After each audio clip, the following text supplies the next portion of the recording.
Happy souls, welcome back to my channel. This is Charlotte with Happy Twins 1111, and today we are asking for the messages that you need the most, whatever you need to hear right now, the absolute most. And when we do these readings, we don't know what it's going to be about. It could be relationships or career or some other stuff, who knows.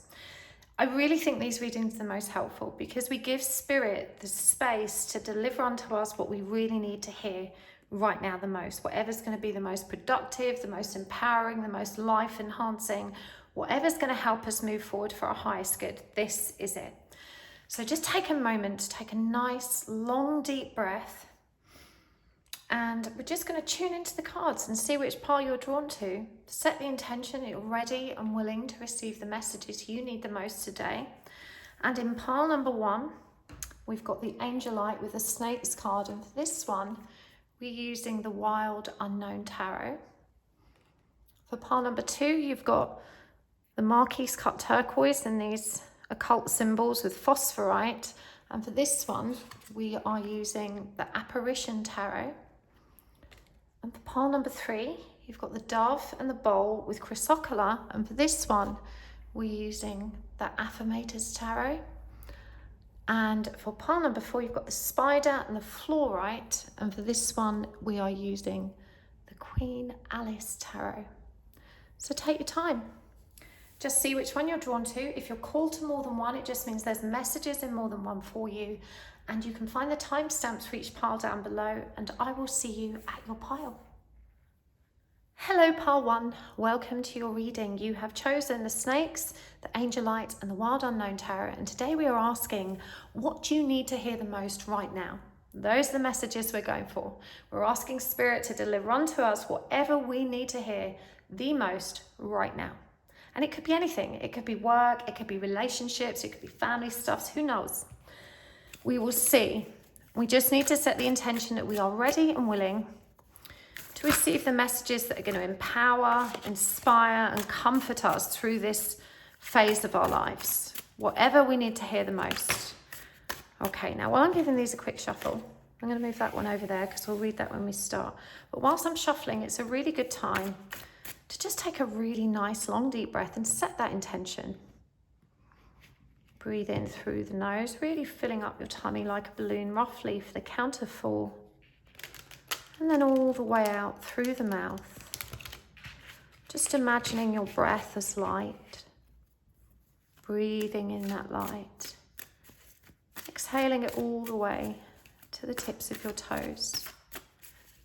And just saying to yourself in your mind, I'm ready and willing to receive the messages I need the most right now. And ask the universe for a sign. Remember, it can be anything. An animal, an object, a name, a song, a film, a place, numbers, whatever. Just whatever pops into your head first. And I'm going to draw cards first to help us understand the context of your situation. Feeling really in the zone. You feeling in the zone? I'm feeling in the zone. Tell me in the comments if you're feeling in the zone. I am super feeling in the zone. Okay, we're going to draw these cards and then we're going to read that snake card first. Use oracle cards. There will be an extended reading. Let's do this. Okay, we're going to keep that one because it turned over. That's the 8 of Wands in reverse. So first card out shows itself. 3 of Cups. The Ace of Wands. The King of Pentacles. And the King of Cups in reverse. And clarifying these. Okay, wow. Okay, a few came out there, so let's keep them. We'll keep them in the order. So that's the 5 of Swords in reverse. The 3 of Pentacles in reverse. And the Hanged Man. Okay, we need 2 more.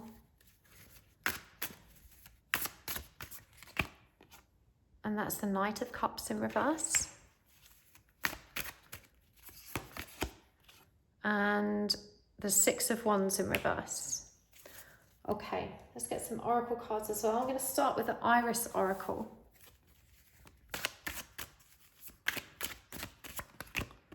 And we've got slimy. Lots of frogs in that one. Frogs and earthworms. Cornucopia. Sitting on top of the world. And let's get some animal cards. So I'm going to start with, no, it's not that one, it's this one. Archangel animals. That's really fitting since we've got the angel light for you, pile 1. Such a calming, comforting energy. We've got dove. Spread messages of peace and harmony, Archangel Bopki. Ant, Archangel Preminlek. Let's do this. Let's work with what we've got on the table and we'll draw more as we go. I want to start with the snakes though. This is actually called Alchemical Wedding. And it's a celebratory energy. It's the energy of perfect alchemical union. Not necessarily in a relationship, but it could be for any situation. It's when things come together in a harmonious, balanced, stable way. So much transformation, rebirth, beginnings, endings. You've got the feminine and masculine energy indicated with that yin-yang monochromatic background.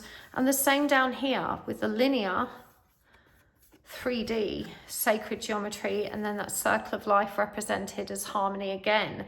A very powerful energy, very twinny energy for those of you that are on that journey. But what we're seeing here is this energy of transformation that's due to be celebrated. And I don't see that you're celebrating. I feel like you're really, really pissed off.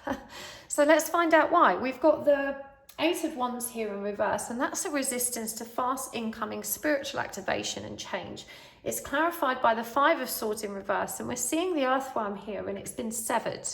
Now, I don't know much about earthworms, but I know that symbolically speaking, you know, they're about going to ground and digging into our, I want to say, inner child depths, because the root chakra always connects us to our earthly presence. And so the earthworm, when it's cut in half, I want to say there's some kind of disconnect here within the family unit. And you may be really frustrated that this feels like a dramatic inconvenience to your spiritual growth. You know, just as you're learning to get balanced and you're feeling really good and life feels that much happier, it feels like your family have come in with all of this conflict and they are creating chaos and drama and mayhem for you. And the 8 of Wands is reminding you, first and foremost, that this is fast moving, incoming spiritual energy. This is purposeful. You mustn't resist it. Remember, 8 is that number of infinity. It reminds us of that endless cycle of learning, because we're always repeating the same lessons, but each time we're seeing them from a more grown and evolved perspective. And I know it's slimy, but look, you've got frog here. Frog is the energy of creation. She's wearing a veil, which means she's not seeing clearly and she's up to her neck in slime. I know this feels like it's giving you the massive ick, because you really had found such a peaceful state within yourself, and now you're finding yourself triggered left, right and center, and you're beginning to question, you know, am I really as balanced and peaceful as I think? I thought I'd got over this. Why am I having these meltdowns, and why am I feeling so angry again? You're reconnecting with feelings that you perceive as ugly and unwanted and unpleasant and also irrational. You know, you beat yourself up for having these feelings. You beat yourself up for losing control, and you beat yourself up for reacting in the ways that you do. But this is powerful healing stuff that's happening here for you, part 1. Not only is it purposeful and essential, but it's actually just going to bring you more of that bountiful joy and abundance and all the other good stuff that you've been building so far. And I know it feels like you have no power in this familial situation, but right now the universe is actually, you know, quite excited that things have lined up in the way that they have. You know, as I said, alchemical wedding, this union within self. Let's talk about what that actually provokes at an ascension level, at a spiritual level, at a twin flame level, right? Or even if you're not a twin flame, when we are ascending, you know, there comes a point when you break through that barrier, the comfort barrier, and expand to the next level. And when you're in that next level, there is more movement, there is more awareness. You know, it's the equivalent. I think we came up with a really good analogy the other day. It's the equivalent of learning to swim in a pool and then being thrown into a bigger ocean. You know, pool's itty bitty and doesn't have much of movement of its own. You know, the ocean is dragging you left, right and centre. It's a different swimming experience, isn't it? It's harder to feel safe and calm and balanced and cool in that new environment. So because you've expanded so dramatically, and there really has been beautiful, beautiful work when it comes to really learning to look within and align those parts of self. But you have this much more expansive awareness right now that is, you know, well, there's more movement and you have less power over that movement. And, you know, your family are doing a wonderful job of showing you where that movement is and how to stabilize it. You know, they're just doing their jobs. They're fulfilling their soul contracts. So we need you to let them off the hook, is what they're saying. Now, that's not to say that their behavior is okay or excusable or justifiable. None of those things. You know, they're definitely behaving like dicks, as people do. But you are being asked to remember that their inability to resolve this in the ways that you want is not your fault, and neither do you have power to make it happen. You just don't. What you're being called to do here is to set the intention and declare to yourself, make a pact with yourself, that nothing will disturb my peace of mind. My peace of mind is my responsibility.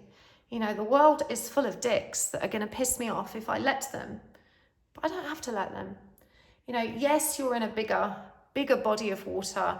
It's a lot more triggering. You suddenly may feel destabilized where previously you felt balanced, but you're being called to engage with the family. You can set healthy boundaries, and that's probably an essential component of you moving forward in a way that feels better and easier. But we can see here very clearly with the Three of Pentacles in reverse that they are not going to collaborate with you in the way that you want them to. It's a bit like asking a kindergarten kid to do your college level maths homework with you. Yeah, you're asking too much. You're underestimating how much you've grown, and you can't force them to grow, and neither should you. You know, you have to lovingly just let them be where they are on their path. The Three of Cups is asking you to at least try and be in their company. You can do that in small doses. You can do it with healthy boundaries in place. And I just want to say, because I think it's necessary, if your situation is really abusive or violent or genuinely unsafe, you mustn't do that. You know, this reading isn't for you. But if these are like family gripes, family conflict, things that are making you mad and angry and irritating you, but you are safe, technically you're safe, you're empowered to be safe, you know, the goal is not to have a boundary that means never seeing your family. The goal is to create boundaries that help you feel safe and comfortable around your family. And you can't practice that if you don't spend time with them. Because listen, your family are just the tip of the iceberg. There are people out there that are going to move your energy much more dramatically, much more intentionally. And you've got to start seeing your family as your learning partners. You're all in this together. They're on their own messy journey. Their journey and your journey, it's not your business. You know, you've just got to focus on you. They've got to focus on them. There is so much bounty to be had here. You know, you're surrounded by a lot of mother energy. Some of it might be distorted mother energy. There might be a lot of female energy in your familial unit. There's a lot of high priestess energy here. But the thing we need to focus on is that you are resisting a transformation being brought through that familial experience. Grasp the wand and surrender. This is what Spirit is asking of you right now, is how it's asking you to grow, sitting on top of the world. And again, we see this very feminine mother energy. The energy of creation, seeing the stars, which are about optimism and wish fulfillment, clouds, which inhibit our perspective. You know, it's not your job to educate your family. It's your job to practice being calm and centered, heart-centered and peaceful, whatever's going on around you. And they are great learning buddies because they challenge you. They challenge you in all the right ways. And, you know, the Ace of Wands is about really starting that cycle over. Remember, we had these endings and these beginnings. You've moved into a new environment now. You know, your energy has upgraded. You've got more awareness. And you've got to learn to find your balance in it. And running away from this conflict and finding it a distraction to your spiritual journey is counterproductive. This is your spiritual journey. Everything's happening because it's meant to be. Everything happens for a reason, and you're exactly where you're meant to be. I know you want to run away and be somewhere else. Like, you've got big dreams. I hear you. But the time that you're in now with these threes, remember that Empress energy, that mother energy that we're seeing as well, you know, that's all about creating in the present, in the now, in the physical. And, you know, this family stuff, it has to be brought to the surface and rebirthed. You change one ingredient in that pot and something different gets cooked. You know, that's what the universe is saying here. You can be the different ingredient. And the Hangman is about surrendering to that. And the bat, think of the bat as how it travels through the dark. It's a nocturnal creature. It's perfectly comfortable, safe, and some might argue even much more perceptive in the dark. You know, you've got to be like the bat. You've got to learn to get comfortable in whatever energy is around you. That's the power of now. That's the power you're learning. That's the returning to yourself and really embodying and standing in the power. You know, you need to be able to hold space for yourself, whatever you're doing. The King of Pentacles clarified by the Knight of Cups in reverse. There's definitely, I mean, this is masculine energy. It's probably father energy. And it says here, spread messages of peace and harmony. I'm guessing with the Knight of Cups in reverse that there's been a disconnect from the father energy since adolescence. And it definitely feels like there was a lack of emotional nourishment there. And you overcompensate this by leaning into your masculine energy and not allowing yourself to be vulnerable around the family. There's definitely a suggestion here that you may perceive your father figure as a bit of a loser. They let you down. They let your family down in your view. And, you know, you've never really gotten over that disappointment. And even though you may not say it out loud that frequently, you're being reminded that your energy precedes you. It's not really about what we're saying. It's all about what we're feeling and what we're thinking. And, you know, you are from a family that is very spiritually tuned in, even if they don't acknowledge that about themselves. And, you know, definitely the father figure here, you have to remember that in order for any relationship to heal, you just need one person to stay heart-centered. It won't guarantee anything, but at least it creates an opening for loving and healing to happen. If no person can let down that barrier and allow themselves to be vulnerable and heart-centered, then healing can't happen. So you're perceiving it from the perspective of, well, intellectually, I can't get through to him. He doesn't listen to me. He's not willing to take the blame, to be accountable, to say sorry. He tells me I'm making things up, or whatever's going on between you two.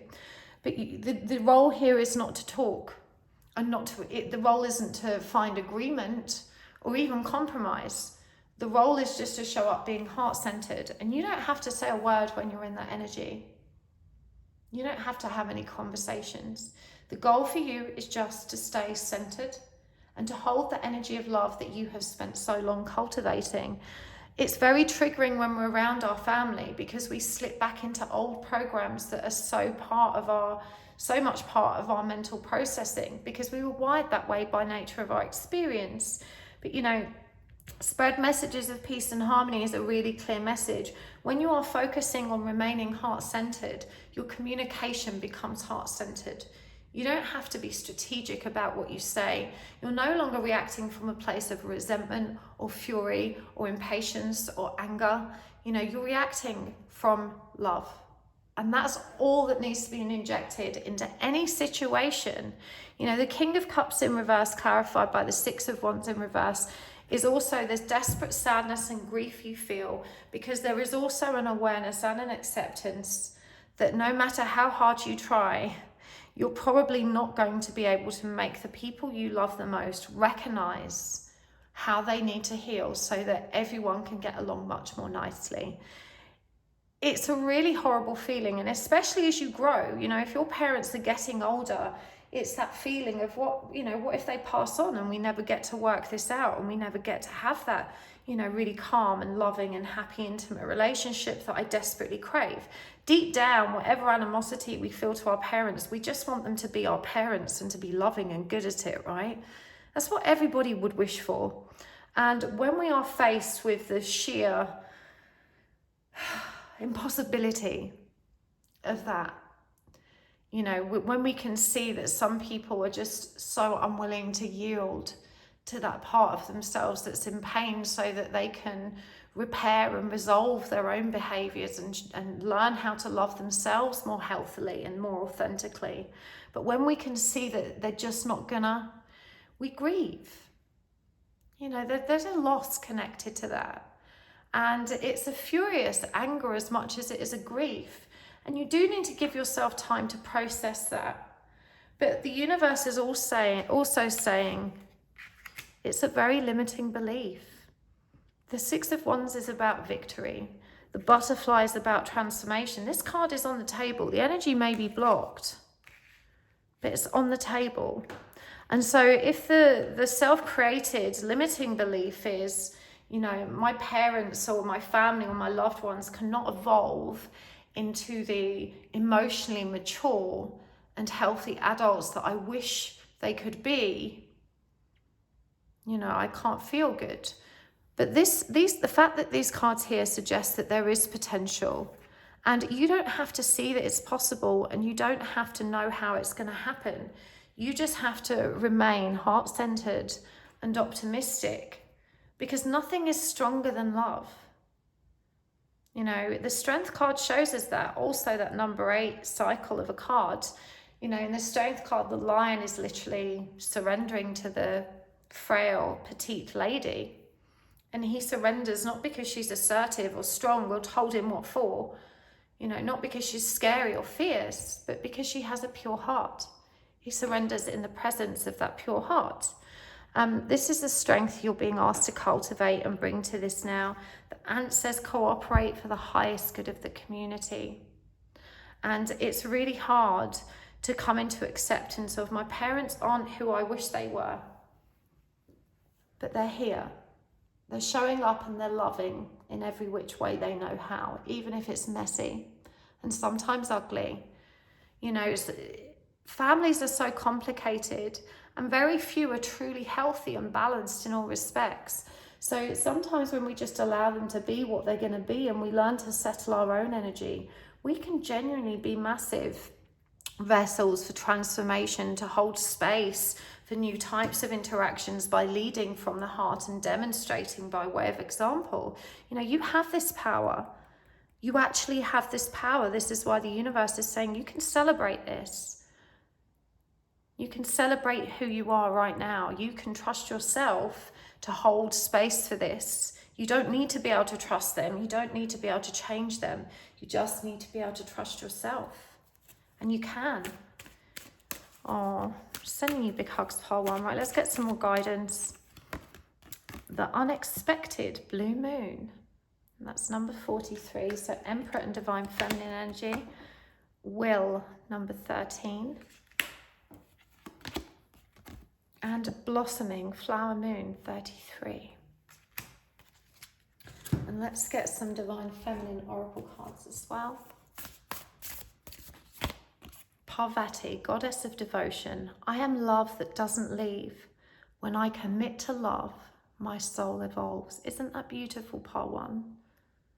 This is exactly the energy that you're being asked to embody.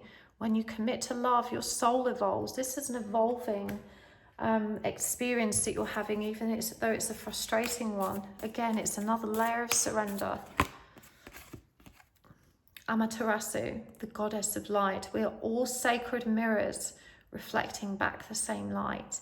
You know, you're being asked to remember that the things that make you crazy about other people are in you too. Everybody is a mirror. Hestia, the goddess of sanctuary. No matter where I am home.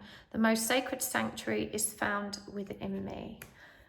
Oh, I love this. These are so affirming. And I really encourage you to like meditate and call upon these goddesses for guidance and comfort and healing and wisdom. You know, goddess of devotion, light and sanctuary has come forward for you today. That's mother energy, it's comforting energy. And you're really being reminded that you have that energy within you. You have access to that beautiful source of love and comfort that you need. Take it, you know, lean into it.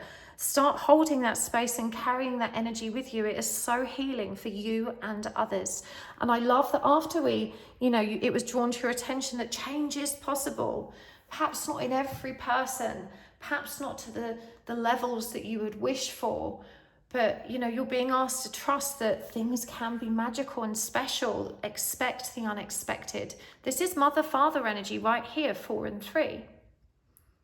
You know, and it's such a comforting energy. This is intimacy that's being demonstrated here. You know, connection, closeness, will. It's where you place your will. Remember, where your intention and the will to support it is where energy goes. You think it, you believe it, and you're focused on it, that's where the energy is going to go. This is like, you know, manifesting from that point of truth. And if you're sitting in resentment and telling yourself this is never going to go anywhere, and you're giving all the focus, the energy and the anger, you're literally perpetuating the same cycle, more of the same. Blossoming. 3 and 3 are the numbers of creation and abundance. I feel guided to show you close up that this lady is playing a violin. So this, of course, is about growth. It's about creation. Again, more mother energy. This is about giving birth to yourself. You know, you need to remind yourself what that returning to self and union with self energy actually means to you. You know, it really is about reconnecting with the truth of who you are and the love that you have inside you. You've found that balance. Now you need to learn to hold it in this new wave of energy, this new up-leveling environment that you've landed in. You can have this peace there too. Everything is going according to plan, is what Spirit is saying, even if it doesn't look like it is on the outside to you. Now, I'm going to get some more tarot cards because I feel like there's more. There's more to this story than just family. What else do they want to say? Okay, we've got Death in reverse. 3 of Swords in reverse. Judgment in reverse. And the 6 of Pentacles. And clarifying. The Knight of Pentacles in reverse. The 10 of Cups. The 9 of Swords. And the 2 of Wands in reverse. Okay, this is deep. So, pile 1. This won't apply to all of you, but I definitely think for some of you that there is terminal illness in the family, and that's kind of put the brakes on, I guess, a lot of the, should we say, previously more comfortable dynamics that existed between you all. You know, things have been subdued by the knowledge that somebody is unwell. I want to say as well that if it's not a literal, if you don't know that someone has got an illness, please don't feel like I'm predicting that. I'm saying for those of you that are having that experience, not that you're going to. But, you know, the Death card is always a transformation in transit, which is where we started with this snake energy. But with the Knight of Pentacles in reverse, there's a strong message here that whatever this change is and the challenges that have been created by it, now is not the time to actually take the next steps forward anyway. Now is not the time to plan even. I'm being shown that your ability to see clearly right now is distorted.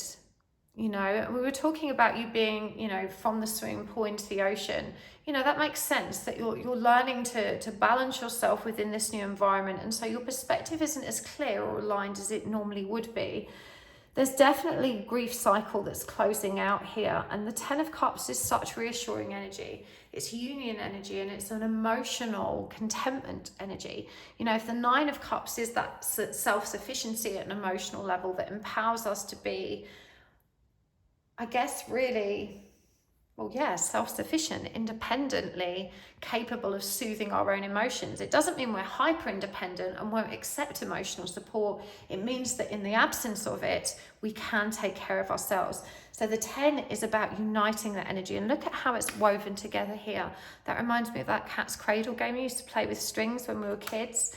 You know, this is woven together in the most beautiful way. And even this 3 of Swords, you know, even though there's been some blood drawn, there's no heart being pierced here.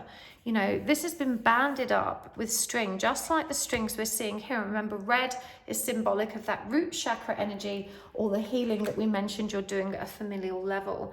Definitely forgiveness is in the air. you know, but resentments are heavy, and you need to recognize that you're not the only person that's annoyed and hurt. You know, there are other people in this. Judgment is an awakening.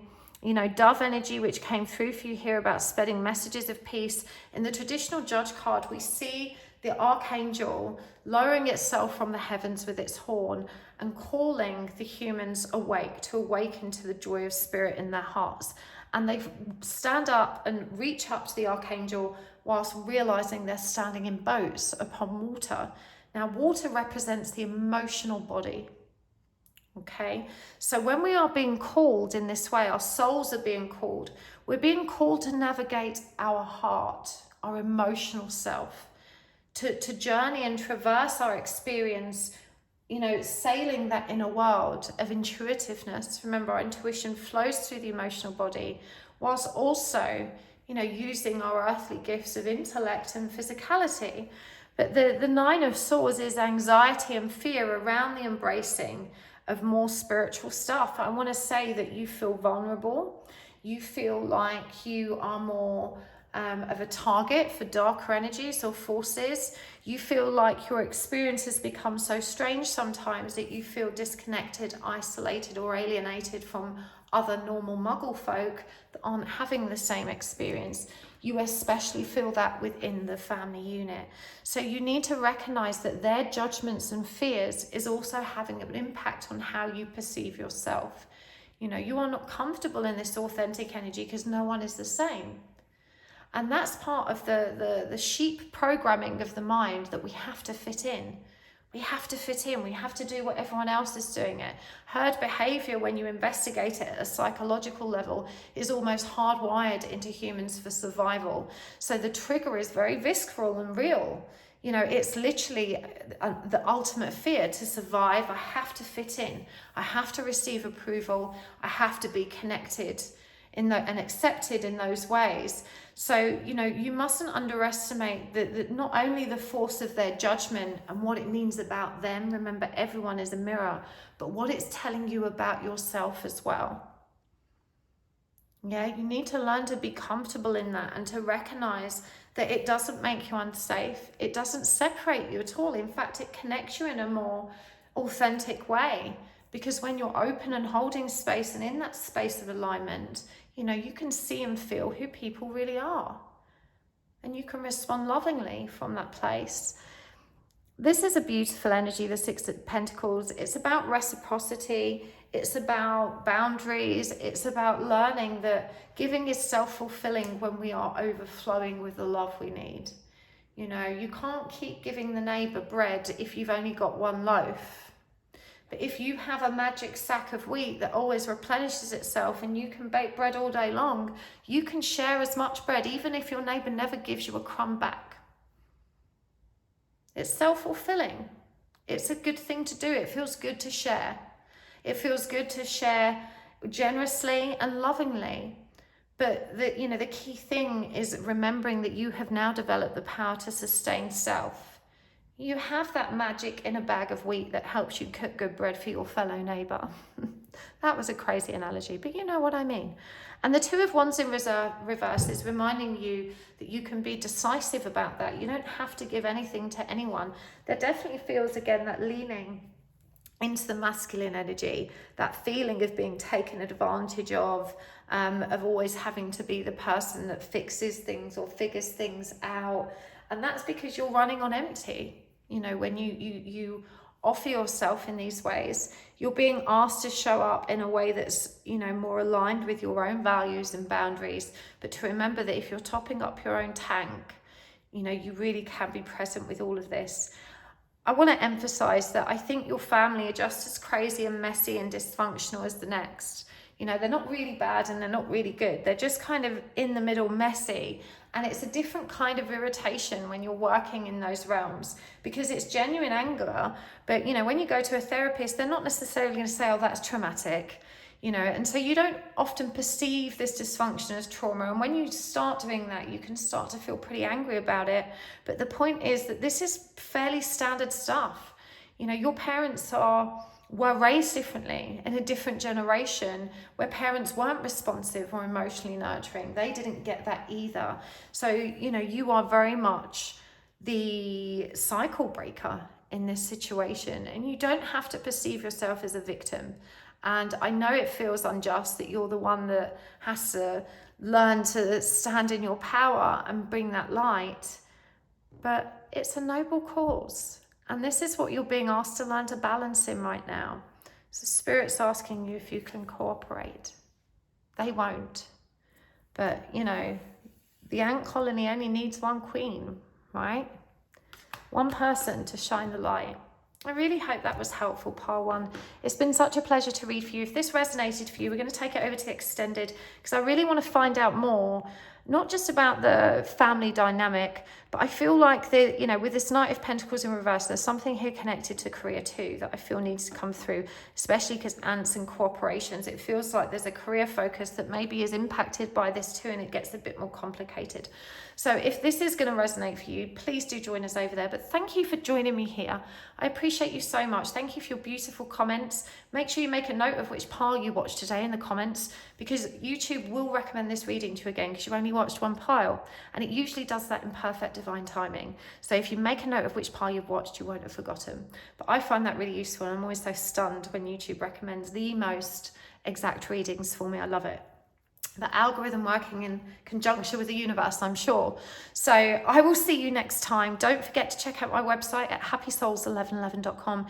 If you would like to book a private reading with me, you need to make sure you join the mailing list over there, because my diary is only open to subscribers of my mailing list. It's open right now, but you won't be able to see it if you haven't joined the mailing list and got that email. So it goes out every time I open my diary. Hopefully I will see you there too. If not, see you next time. Lots of love, happy souls, and have a great day. Bye. Hello, Pile 2. Welcome to your reading. You have chosen the Apparition Tarot.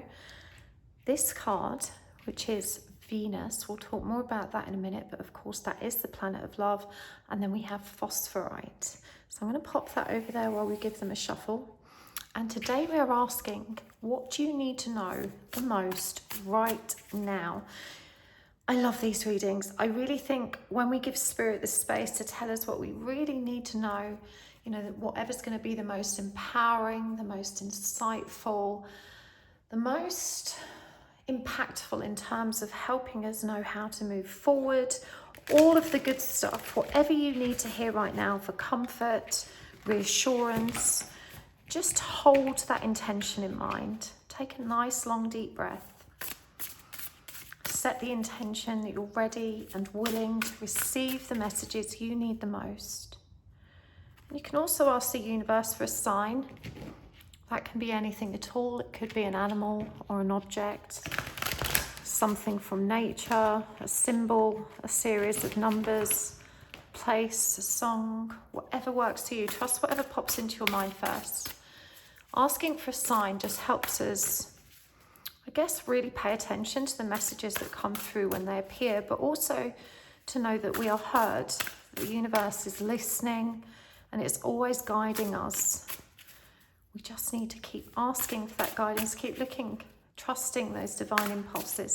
Let's see what's coming through for you. I'm going to use the oracle cards as well. And of course there will be an extended today. You can always find the link for that below. Let's go. First card is the Knight of Wands. Oh, I love that because we're right at the beginning of Aries at the time of filming. Powerful time of change, drive and enthusiasm. Three of Swords. The Page of Cups. The Queen of Wands. And the Knight of Cups. And clarifying these. The Two of Pentacles. The Ten of Swords. The Three of Wands in reverse. The Moon in reverse. And the Five of Pentacles in reverse. Right, let's get some oracle cards as well. I'm going to start with the Archangel Animal Oracle. Deer, Tiger, and from the Divine Feminine deck, Rabbiah, the Queen of Saintly Women. And from the Sacred Forest Oracle,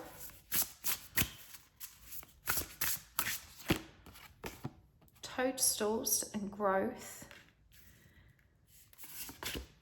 and Spirit Guardian of Winter, Retreat. Oh, okay. Pile 2, let's start with Venus. This isn't any old love card. Look at it, look how much is going on here. So yes, Venus is the planet of love. And this is a number 6 card, which is also the number of love. 1 and 5 here combined as well is the Magician and the Hierophant. So we also have manifestation, higher learning, potential and abundance in this card. We've got the triangle there, that symbol of the Empress and of creation, the golden nugget, I believe that's about treasure. And all of this colour, rainbows are about optimism and wish fulfillment. And I feel a strong connection to your awareness of your chakras as well. And this is the Ankh, the symbol of divine femininity. I'm not sure what the others are. Perhaps someone can let us know in the comments if you recognise them. But I'm paying attention to how they are represented in this band of colour, which is red and purple. So root chakra and crown, third eye chakra. So this is definitely about grounding spiritual energy through the relationships you're having with self and with others. It's a very powerful time in your life, and the messages that are coming through are all about power and reintegrating the power that you have available to yourself. You are a powerful healer, and I feel that's a truth that you've been really uncomfortable with for a very, very long time. Your growth has been stunted in so many ways by nature of the circumstances, the place you lived, the people you spent time with. And I feel that both at a spiritual and an emotional level, your ability to mature and grow was thwarted because of, specifically, I feel there was a group of people that perhaps on the surface looked like friends because they'd been around for a long time, but they were very set in their ways. They were very limited in their thinking. There was a very narrow-minded perspective about most things in life. There was a lot of judgment. And we see you moving out of this period in your life really with a pure heart, wounded, but growing in every direction. And now that spiritual woo-woo part of yourself doesn't feel quite as weird. It feels like you've just got into a new relationship as well. And for some of you, I'm hearing it's your first.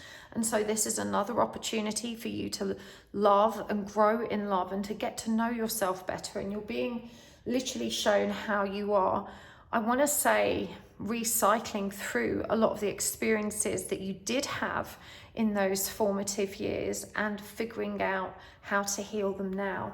The Knight of Wands also indicates literal movement. You can see here that it very, specifically relates to travel. We've got a car here and an aeroplane. Horses are symbolic of freedom, and of course we have that dart with peace as well. Heart and root chakra energy, which of course is about, again, grounding emotional depth.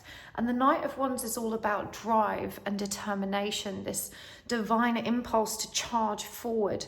And we can see the transformation that's occurring here.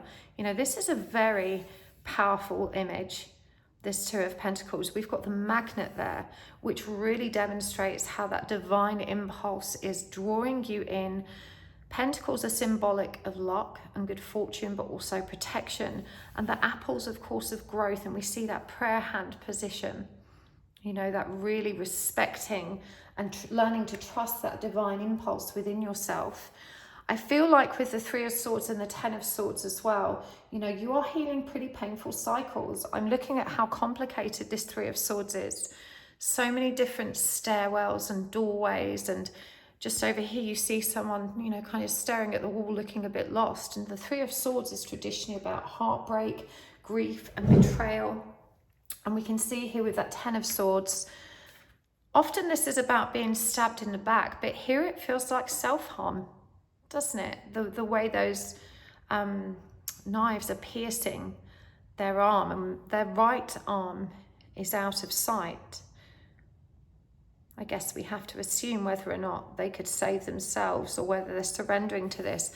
Either way, 10s are about completion or the end of a stage.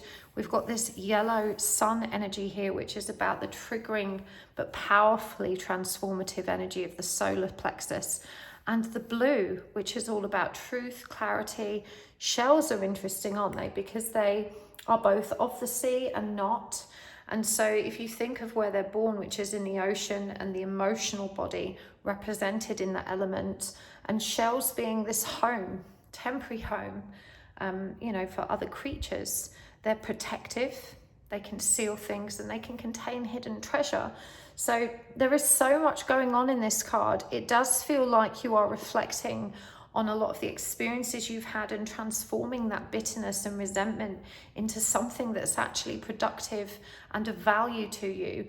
It really feels like your heart is forgiving and gentle in the way you perceive others and the hurt that they caused you, that you're able to reflect on, I think, the lessons you've been learning at an intellectual level about hurt people hurt and what pain does to people and how it projects and manifests in people. I think because you've been around it so much, and perhaps also recognize aspects of yourself in those behaviors because of the company that you kept. It's definitely both inner work as much as it is outer work, and there's a beautiful energy of rebalancing happening for you as a result of this going in and looking out in consequence to what you learn. I do feel it's probably chaotic and you're sometimes feeling a bit out of your depth, but I love that there's a new relationship here and that you're allowing yourself to embody that divine feminine energy of the seductress, of the powerful, creative energy. You know, you're finally finding an outlet for it, both within the relationship and your spare time. I feel like you've disassociated from this other group of people that were just weighing you down and not really going anywhere.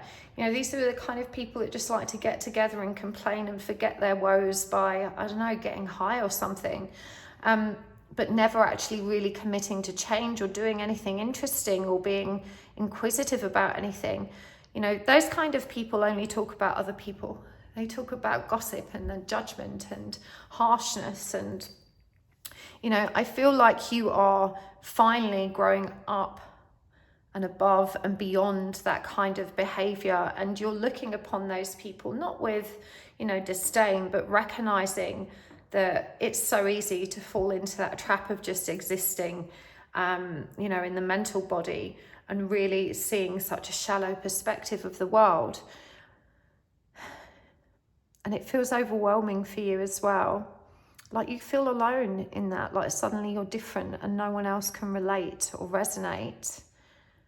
And there's a deep urge to help people there. I feel like you intuitively know when someone's hurting. You see why they behave the way they do. You see through people's facade. There's a very gentle energy here. And I think as a child, I'm going to say you had some deep experiences then as a child. I'm hearing that for some of you, you had like a near-death experience where you were actually either leaving your body or you were aware of consciousness that was more than your present awareness. Yeah, it's been lonely for you. I feel like you've known you were different for a long time. And this person you've met, you finally have an outlet for it because they knew about chakras and meditating and journeying. And I'm tickled that toadstools comes up because I do think for most of you, you have a little help with some hallucinogenics, perhaps. It definitely feels like there is a recreational aspect to this that perhaps unwittingly allowed you to forge deeper bonds at a spiritual level with yourself and with your person. But you're being asked to be made aware of how this creates fear as well. When the moon is in reverse, it's a lack of trust. And I'm hearing that for some of you, especially it being a new relationship, figuring out where your boundaries should lie and how to meet one another's needs and what love languages the other speaks is kind of, I want to say, challenging at this time for you. Definitely learning to trust one another. You're both bringing in wounds of the past. And Three of Swords, we normally connect it to the energy of betrayal or third parties. I feel that's something that you may share. And even like this is self-loathing. Again, that Ten of Swords, I'm sure of it. Self-loathing, we could argue that someone else created within us. And so we're still victims of the fact that we think that way. But I do think that you have perpetuated that cycle. And this is why it's presenting as self-harm, you know, because again, I was prompted to say the right hand isn't there. And my instinct was that you could reach over and pull those swords out and begin to heal. And I feel you are at that point now. You're aware, you're looking at the wounds and you're taking accountability because you want to be fulfilled. You want to be at peace. And I feel you really want to help others do the same. You're growing into your spiritual awareness. And I feel that you're finally reaching out and asking questions to teachers and in the right places. But it's tentative. It's not committed. It's not the forefront of your mind. I think you're still shedding skin and really learning to not care too much about what others think. I think you're quite terrified of being labelled the kind of psychic woo-woo weird one, even though it's probably been perfectly obvious to you for quite some time that that is what you are. I have to say as well, before I did this reading, you definitely have a strong affinity to crystals. This is kyanite, and I had it on my table and was looking at it before I started. And I noticed that when we look at it from this direction, it's a V. And when we turn it that way, it's an M. You see the M there at the bottom, or it could be a W, I guess, but I think it works better as an M, VM. If these are your initials, email me and I will send you this piece of kyanite. The first person whose initials are VM, I'm going to need to see some proof that those are your actual initials as well. But yeah, kyanite is very protective and self-cleansing, and I just felt guided to share that. So if you're a VM, you can come and claim your crystal. Anyway, I digress. I think you're being guided as well. But with this total stuff, whilst substances, especially those from nature, can be really useful tools for helping us open up spiritually, you're being reminded that you don't actually need that, and that you've always had a very natural and easy connection to your own awareness and intuition. I feel like what's really important now is that you can learn to use those gifts, not necessarily for impressing others or for giving yourself a psychic label, but for actually diving deep into the wounds that are being demonstrated in this relationship that you are having. When the Five of Pentacles is in reverse, it's indicative of abandonment, rejection wounds, of being left on the outside. And the fact that it's in reverse suggests that there's maybe not a realistic awareness of that. Now, if you haven't suffered romantic betrayal, you have to consider the other types of betrayal that exist for us. You know, when friends let us down or steal the person we had a major crush on, or all kinds of things where we hurt, or people that we trusted and hoped would, you know, be loyal to us weren't. So there's lots of ways in which we learn to be let down. And sometimes it's even more subtle. It's someone that, you know, makes fun of us on a regular basis while pretending it's a joke and that, you know, we're being too sensitive. That's a small betrayal, but when it's consistent, it adds up to something big and relatively complex trauma. You know, when abuse or bullying is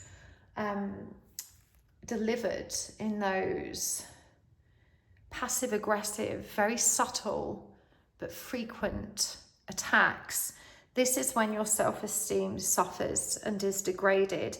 And I feel that for you it has been like a long time being reinforced with lots of those subtle things, both around your appearance, both around who you are and what you're capable of. And also I think people that have fairly narrow or ignorant expectations of what life can be, there's definitely a lot of very distorted energy around you that isn't intentionally toxic, but is not nourishing to your soul by way of its warped perspective, to put it politely.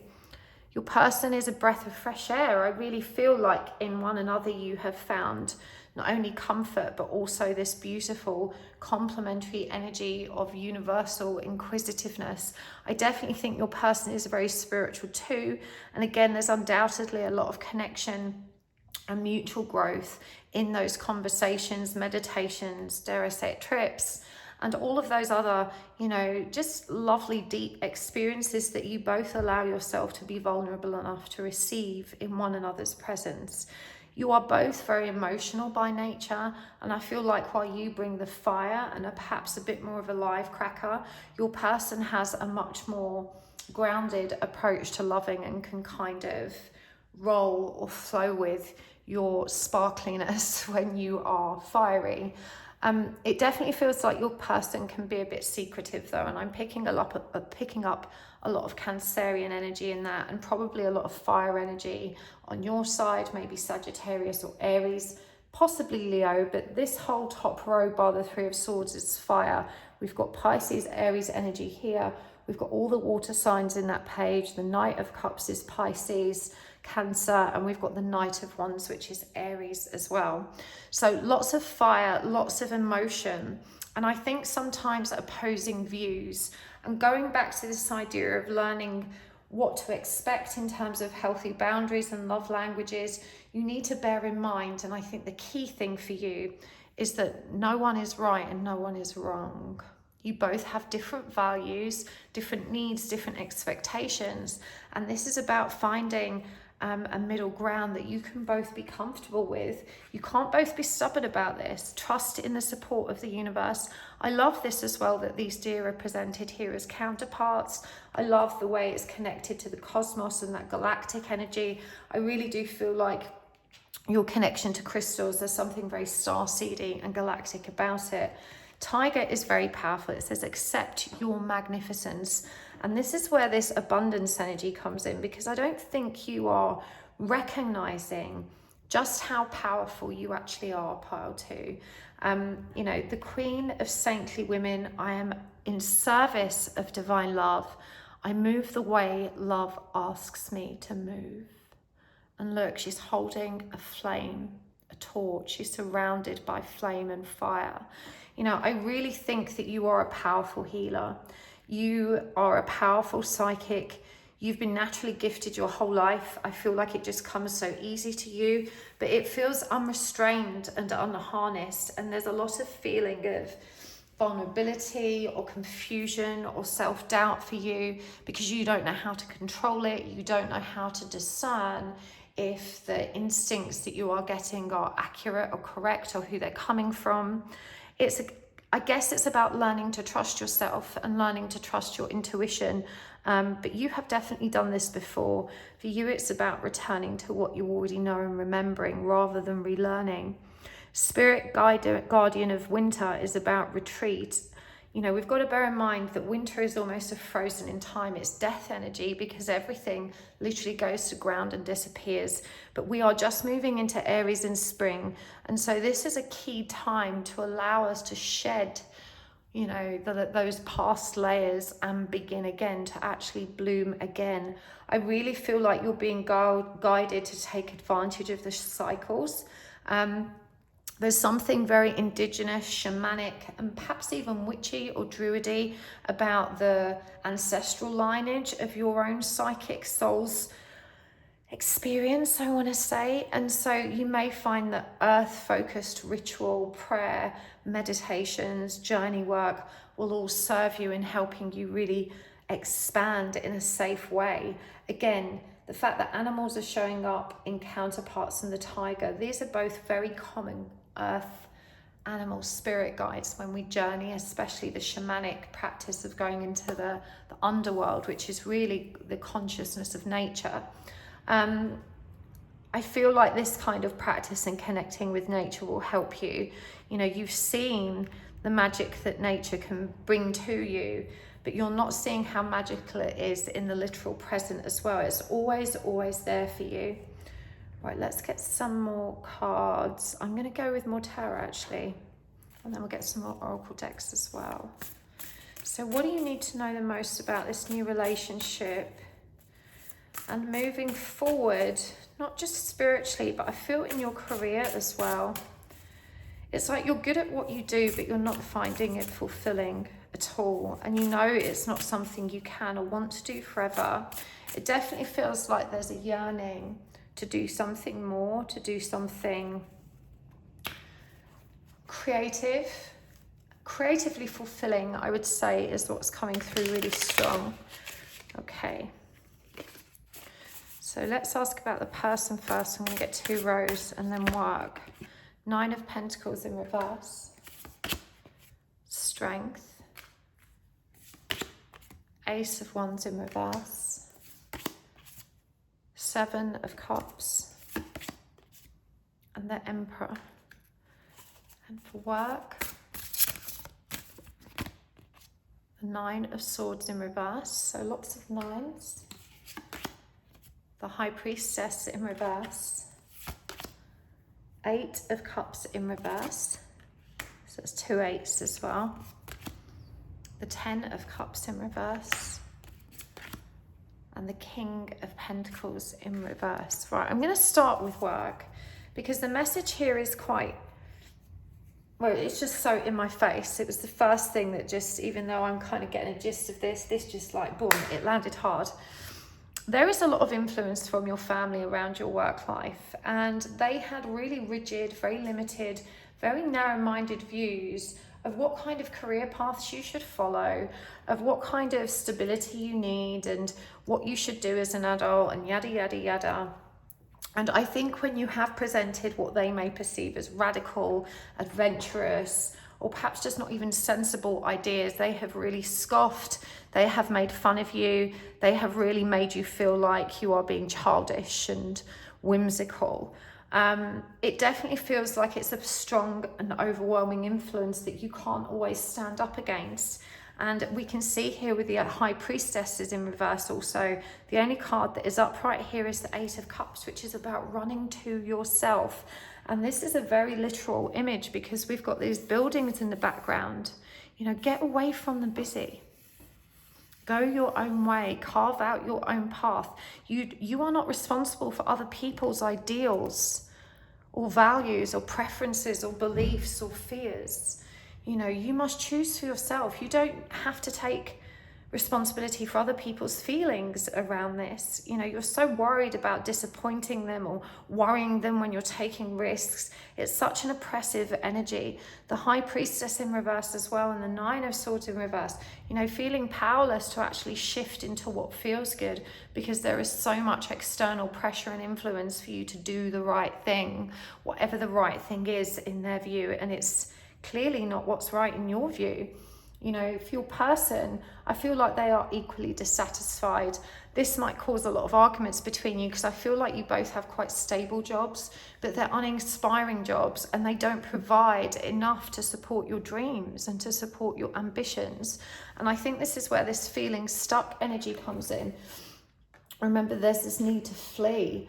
And I'm literally hearing for some of you to like move to the country. Like there's a need for space, open spaces. You know, that whole grow your own and get some chickens and, you know, be at one with nature vibe. You're being asked to recognize that you both can achieve this if you allow yourselves to operate creatively instead of from the limiting beliefs that have been imposed upon you by society. You are a creator. You know, you are holding treasure in your hands because you have this power to heal and to support others in their healing. You know, the universe takes care of people that provide light service. It really does. When you are helping, the universe will always make sure that you have enough and enough to live in a way that is congruent with your needs for growth and spiritual evolution. You know, you've got to trust that every business is different. They don't all have to be traditional, rigid, sensible. You know, you need to just cast off these limitations and doubts that your parents and probably the people around you have loaded your head with. This is about your strength of divinity and strength of heart. We can see here with the Ace of Wands in reverse that even though both of you like to be inquisitive about your spiritual natures, you talk about living that way. But you're not recognizing that you can live that way in the here and now. And it's through investing yourself in it. you know, that you start to actually manifest the dream life that you want. The Seven of Cups is reminding you that you dream your future into being. All of these cups represent options. Cups are about emotions though, and so you're being reminded that when you're dreaming, we've got the spiral of life there as well. When you are dreaming, and remember 7 is a divine number, and you are daydreaming and you're imagining and you're visualizing and you're allowing yourself to drift into that lovely place in which you can perceive all kinds of potential realities that might be fun, perhaps idealistic in some cases, but you know, those lovely dreamy states we allow ourselves. When you are doing that, if you can be aligned at the same time and you can combine the emotion of trust, belief and gratitude and that absolute faith that all of those things are already beginning to materialize for you, then believe me, you can have them. The Emperor is about the power you each share to lead your own lives. You are always black sheep. You know, both of you, I feel, are casting off these masks that you wore in the past to fit in, to be approved of, to move with the crowd, to be part of the herd. You know, you're both blooming into who you were meant to be through that vulnerability that you're able to express through one another. Your dreams aren't ridiculous. Your dreams are viable. They are possible. Nothing is impossible, but you need to allow yourselves to at least set the intention that you're going to have it. You know, a big part of manifesting is also giving yourself permission not to know how that's going to happen. You don't have to know. You know, when we're manifesting, it's simply a case of letting the universe what it is we want. And thank you for resolving that for me. Your only job thereafter is to trust those little divine impulses that nudge you forward in the right direction every second of every day. You know, we don't question it, or we shouldn't question it.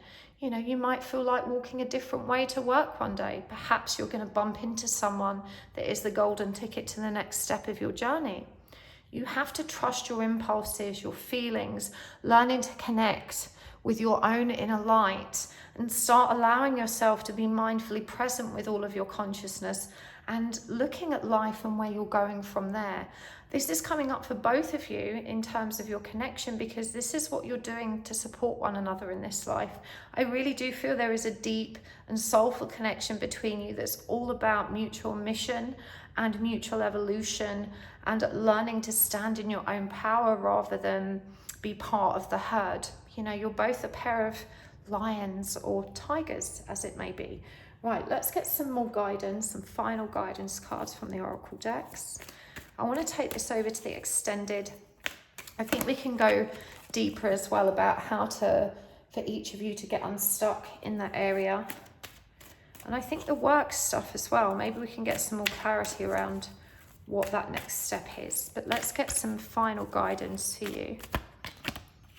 We've got supermoon, attraction, powerful manifesting energy with number 44.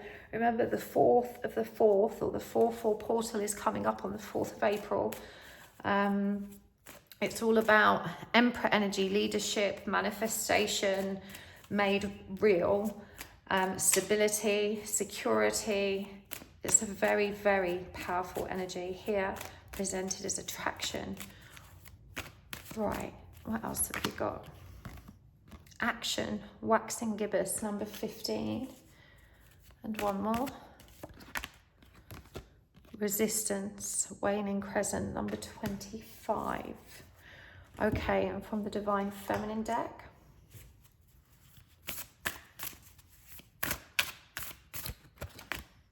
Bridget, the goddess of eternal flame.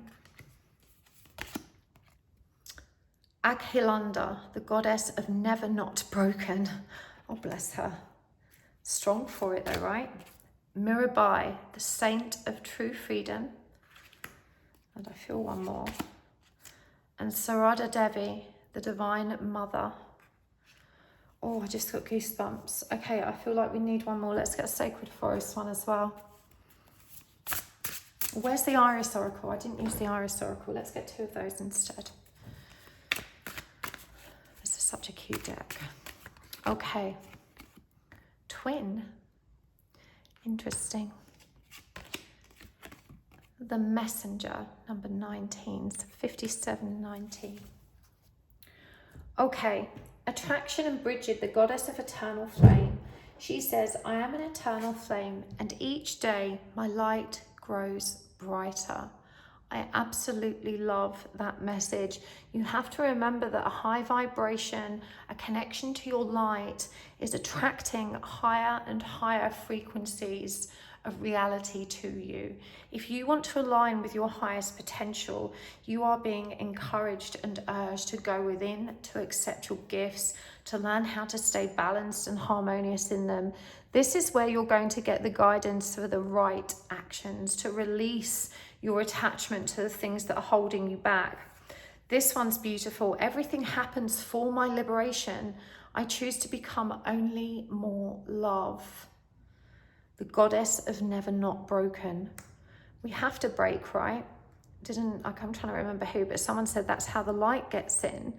And it's in putting ourselves back together that we really learn who we are, and we have an opportunity to rebuild ourselves in ways which are, more productive and healthful for us.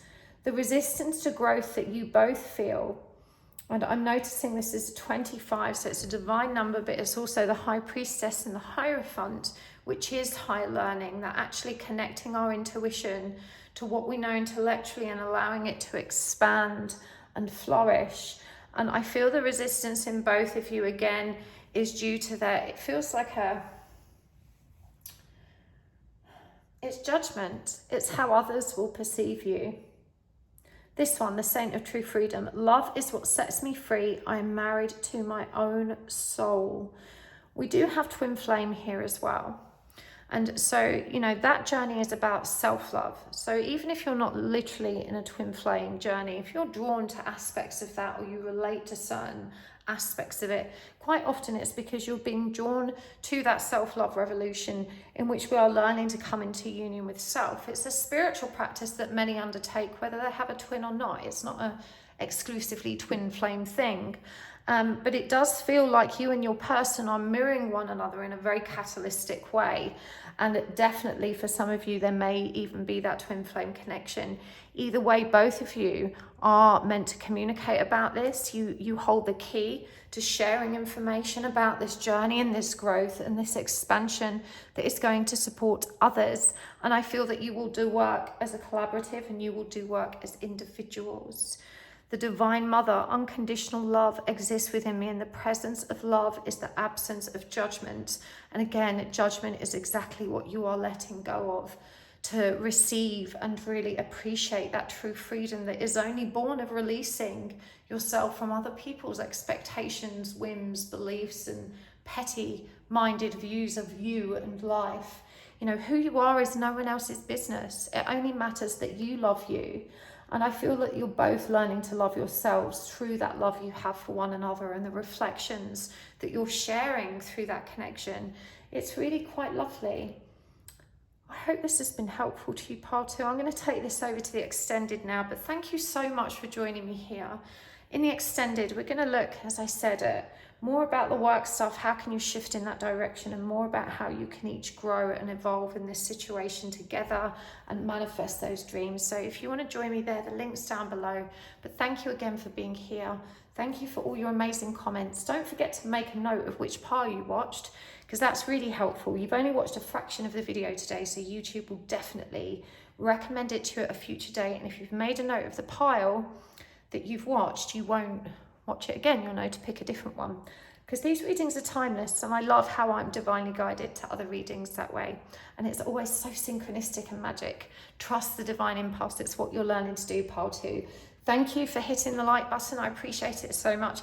And thank you to those very special souls that take the time to watch the commercials. I appreciate that so much. It's the perfect energy exchange, and it really helps my channel to grow. So thank you for those of you that share the love in that way. Don't forget to check out my website at happysouls1111.com. If you would like to book a private reading with me, make sure you're on my mailing list, because the link and the password is sent out only to the subscribers of my mailing list for my diary and getting appointments. That goes out roughly every 3 to 4 weeks, sometimes longer stretches. But if you're on the mailing list, you will be in the know and you'll be able to book with me. And I hope to meet you there too. You can also book spirit release therapy with me. I've always got classes going on, and I will see you again soon. Thanks for being here. Lots of love. Bye. Hello, Path 3. Welcome to your reading. You have chosen the Affirmators Tarot, the Chrysocolla Point, and this card, Dissolution, which we'll find out more about soon. But let's give the cards a shuffle first. Today we're asking for the messages you need to hear the most right now. I love these readings. You know, when we give Spirit lots of space to really share with us what we need to hear rather than what we think we need to hear or what we want to hear, that's when we usually hit that sweet spot that allows us to be empowered to heal, to grow, and to move forward for our highest good. And that's what we want to do today. We want to get the guidance that's going to be the most comforting, reassuring, helpful, and life-enhancing. So just take a moment to breathe deep. Nice, long, deep breaths. Just setting the intention that you're ready and willing to receive the messages that you need the most today. You can also ask the universe for a sign. That just really helps you to trust yourself and your power to call for that help. It reminds you that you're heard and known by the universe and that you're loved and cared for, and it validates your faith. It's always my favourite thing to do before a reading. Oh. The energies here are very lovely.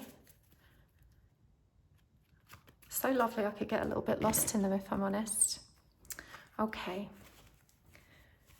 I'm not going to get lost in them though. Well, not until I'm reading, and I'm meant to. Let's do this. So we're going to use oracle cards as well. Remember, there will be an extended today. If this resonates, you can always find the link below. Okay. So first card out, the Hanged Man in reverse, the Three of Wands in reverse, the Five of Swords, the Eight of Wands, the Magician. Let's clarify these.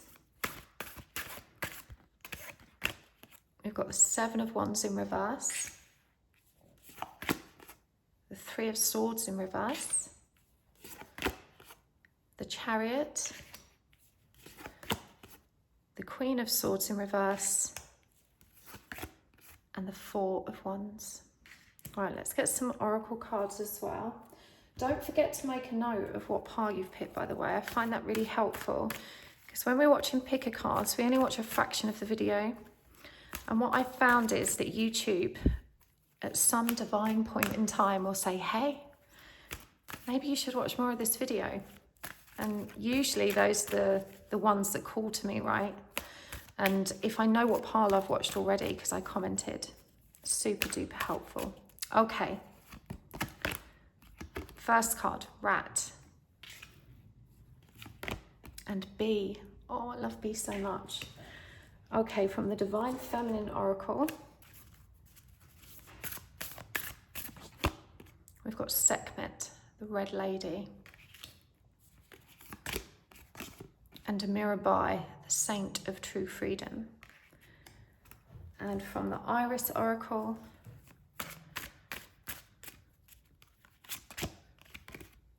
the One Who Needs Control, Visions. Okay, we're going to start with the card you picked. Now, normally when I draw an oracle card, I just read it, right? And I own so many decks that I very rarely get to read the whole book for every deck, or I'd never use them. It would just be impossible. But this is such an interesting deck, and I wasn't familiar with this word, solutio or solutio, not sure which. Dissolution, I knew.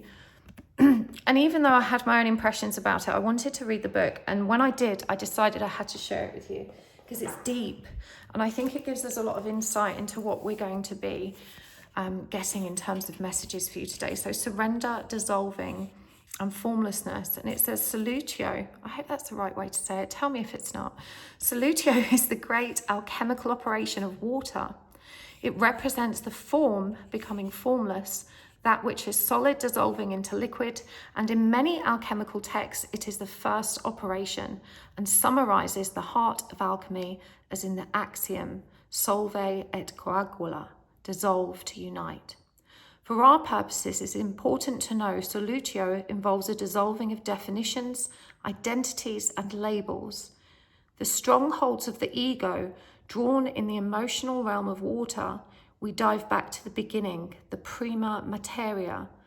This operation is humbling and disorienting, and oftentimes feels as though the self we knew has disappeared. Who are we now? How will others describe us? When these questions are afoot, the alchemical magic of solutio is underway. By surrendering to the waves, we unite with the primordial essence and return to our deepest self. It says, watch the movie The Shape of Water and to ponder the sound of rain. This is the Alchemy Oracle deck by Kim Krantz, for anyone that was interested. But isn't that magic? You know, whatever you are going through right now, it is the dissolution of ego, the old self, the emergence of your emotional intelligence and all of the maturing that's happening in that area of your life. But I thought that question was big. Who am I? You know, that feeling of like you're disappearing, like who you were is disappearing and you're becoming who you were always, I guess, but you were concealed somehow, those hidden parts of self. It's deep. And, you know, I was so pleasantly surprised when I turned over these cards, because your energy is actually, I was expecting chaos, if I'm really honest, for this reading after I'd read this card, but it's not. There's something very humbling and very peaceful about this energy. And there is no question, you have not had an easy ride. You really, really haven't. When the Hanged Man is in reverse, it describes a resistance to our present reality, to our circumstances, to everything that's happened. And resistance is something that causes and creates so much pain for us. Acceptance, or the energy of surrender, is what allows us to move forward. You know, it's that letting go so that we can continue to evolve. A really good analogy for this is, you know, if the daffodil was so exhausted and tired before its bulb had managed to make its way up to the surface of the earth and, you know, blossom, it just would never reach its full potential. And so, you know, acceptance is demonstrated in all of nature. We have to accept our conditions and do our best with what we have. The purpose is always to keep growing. And even though there's an intellectual acceptance of this within you, at this stage, it's not integrated. And that resistance is keeping you so stuck, because what you know doesn't match up with the feelings that are arising in you, and you really beat yourself up. You beat yourself up so hard. I think you were someone that was held to really high standards, and you were really punished and castigated for mistakes. So you're terrified of making mistakes. You've not been taught that failure is not only an essential component of our growth, but it happens to everybody, and it's how we learn. You know, we learn by making mistakes. And it's okay, but you've been taught that it's not, that it makes you unworthy, that it reduces your value, it makes you less likely to be approved of. You have all kinds of very limiting beliefs around mistakes. And so this awareness of the mistakes you've been making as your ego dissolves and everything shifts has been particularly hard on your mental body. But we can't awake without experiencing our emotional self.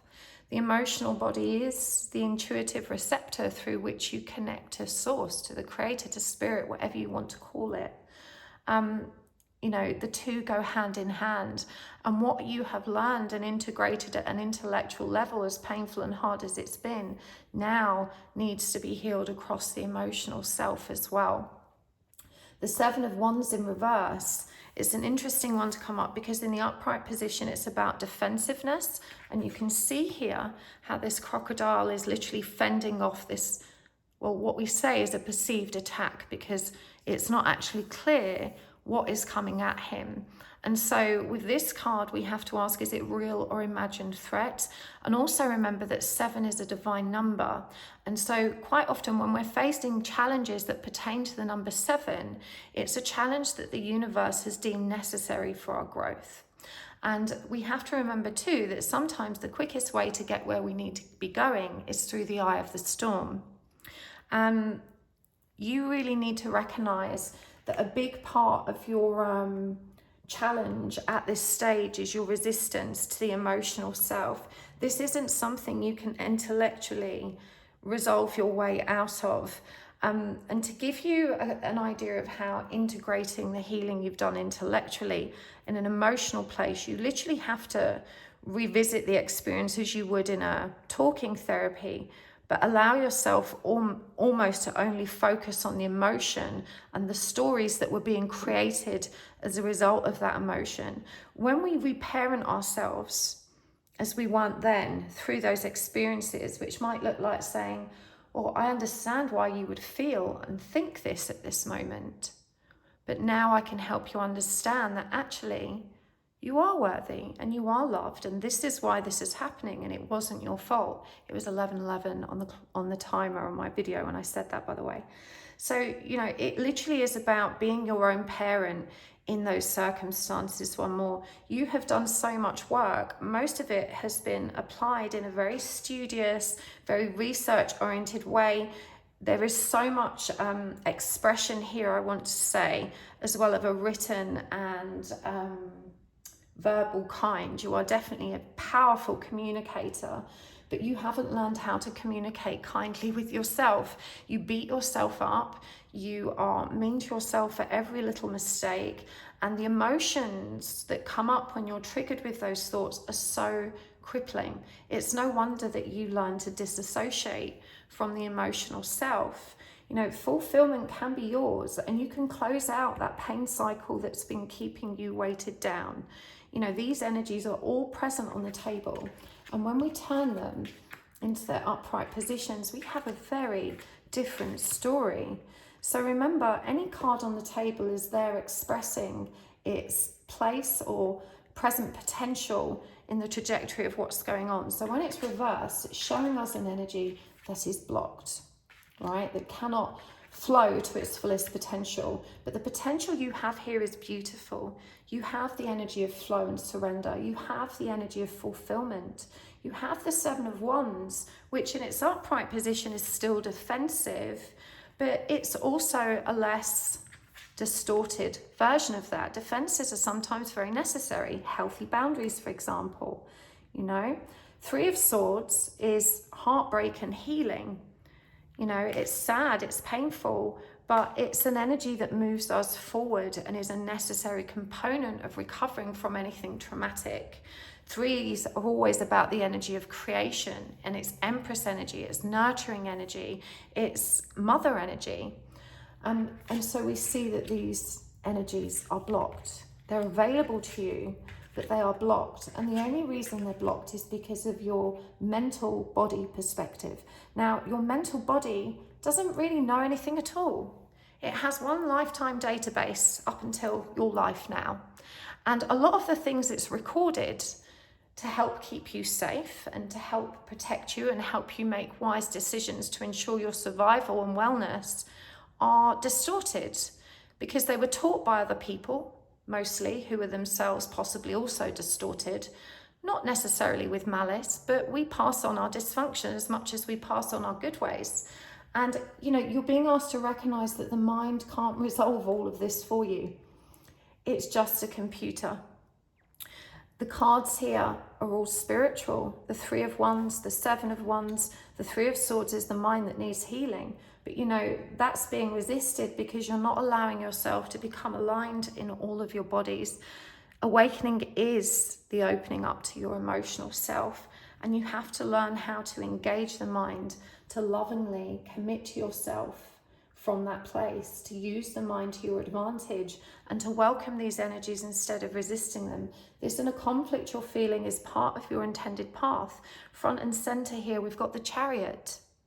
You know, the Chariot is always, again, it's 7, it's a divine number, divine intervention, divine purpose. It's that divine impulse that drives us where we are meant to be going, you know, magnetizes us along this path. And we see all of these flowers here that represent growth.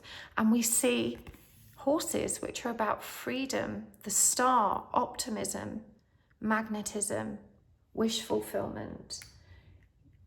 The 5 of Swords may on the surface appear to be a really scary card. It's often illustrated as quite a bloody battle or conflict. But here we see that this person has swords emanating from self. I don't know what creature that is. It might be another bear, perhaps. But it looks like a hedgehog, doesn't it, with all its little knives on its back. But the growth is still occurring here even. You know, it's cloudy, it's scary, it feels locked in.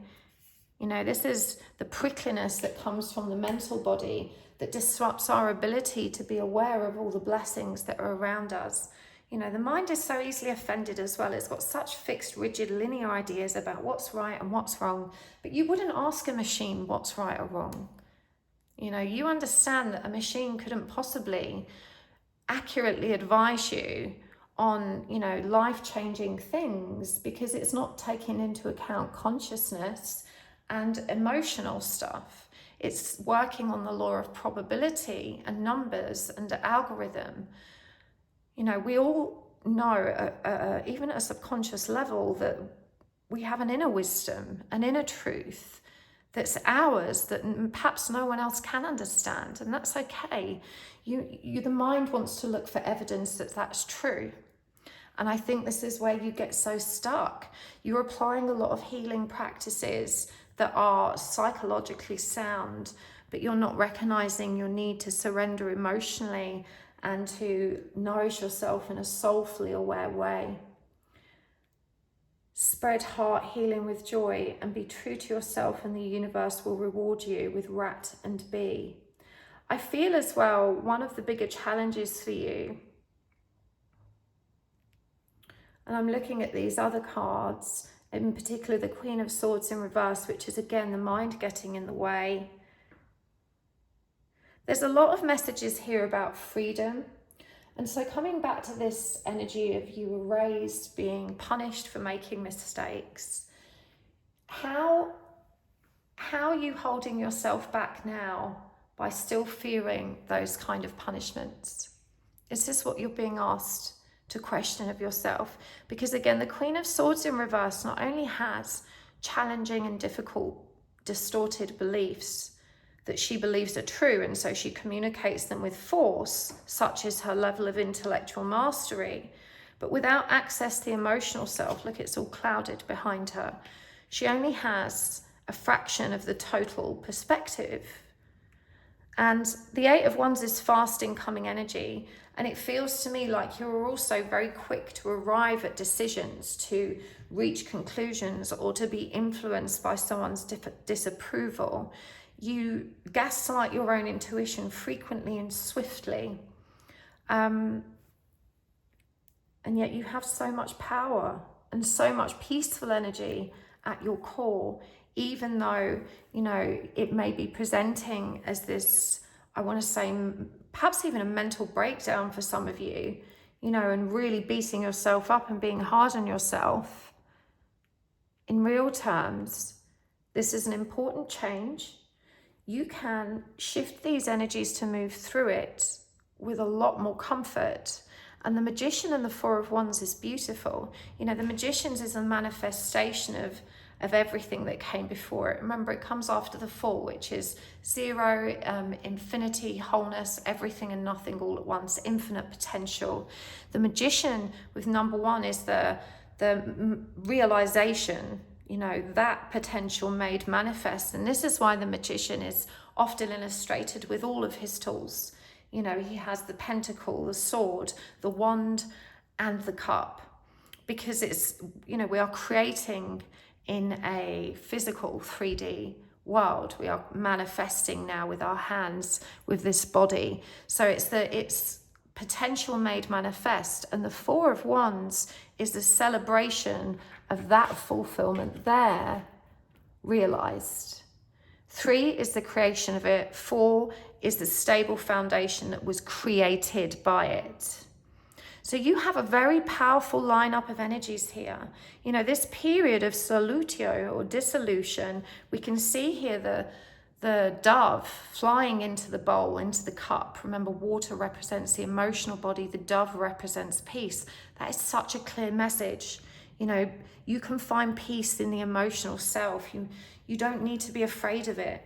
You know, you've been taught that emotions are unprofessional, inconvenient, that you should hide them, but you're really being guided to embrace and love this part of yourself. This is what's going to anchor all the learning that you have done. This is what is going to propel you towards the fulfillment that you've been looking for. There's the energy that's blocked and the energy that's available to you. I think healthy boundaries is necessary with both self and others as well, is what I'm hearing. You need to, setting boundaries with ourselves sounds silly, but this might sound like, okay, I'll give you an example of some of mine. When I look in the mirror, I will not allow my thoughts to make rude, disparaging, mean comments about myself. You know, that means that if I catch my thoughts saying, wow, you look ugly today, I'm going to immediately dive in and say, no, that's not true. My thoughts are not speaking for me. They're speaking on a loop, on a program that someone else created for me. Someone else that made me believe that unless I look a certain way, I'm not beautiful. I'm not buying into that anymore. I'm not going to accept that thought. You know, thoughts have to be handled with heart-centeredness. You have to learn to parent yourself this way. It sounds simple because it is. Spread heart healing with joy. Now, the bee does everything that's for the greater good of that collective. It's a worker bee, right? But it's a collaborative energy.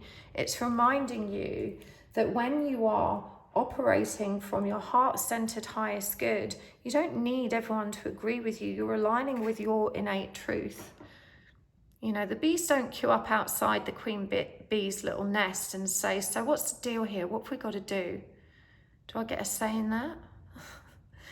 They don't do that. They just do it. They just constantly connected to the hive mind, which we all are. We're all connected to this broader spectrum of conscious loving energy, the light, and they operate from that heart center and trust that from there they will know their truth. They will know what they intuitively need to do. It's nothing to do with the mind. The mind is the translator of that knowing. Be true to yourself and the universe will reward you. Freedom, truth is all very cleverly indicated here. The red lady, I am pure strength. I honor my anger by giving voice to it. Yeah, so it's not about ignoring our thoughts. You know, it's about harnessing them. You know, that catching myself thinking I'm ugly would need to be followed up with, why do I feel that way? When was it that I first started believing that? And I can revisit that experience in meditation. If you don't feel confident, you can do that in regression therapy. But that allows me to be with myself in that moment and to create a new storyline, a loving storyline that can help reshape the thought. You know, that's the goal here.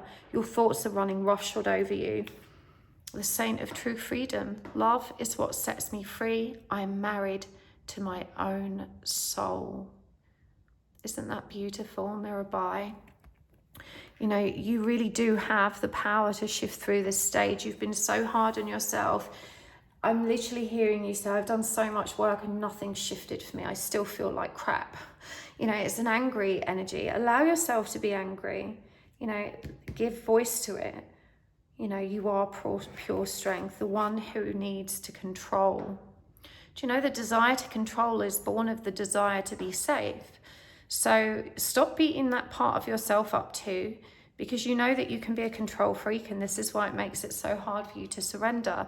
But the part of you that wants control is the part of you that loves you. It's the part of you that is afraid of sinking and getting lost and being hurt again.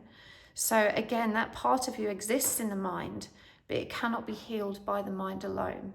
That part of you is reshaped by the intuitive, heart-centered, soul-wise self. And you already do that. You probably do it so easily for others.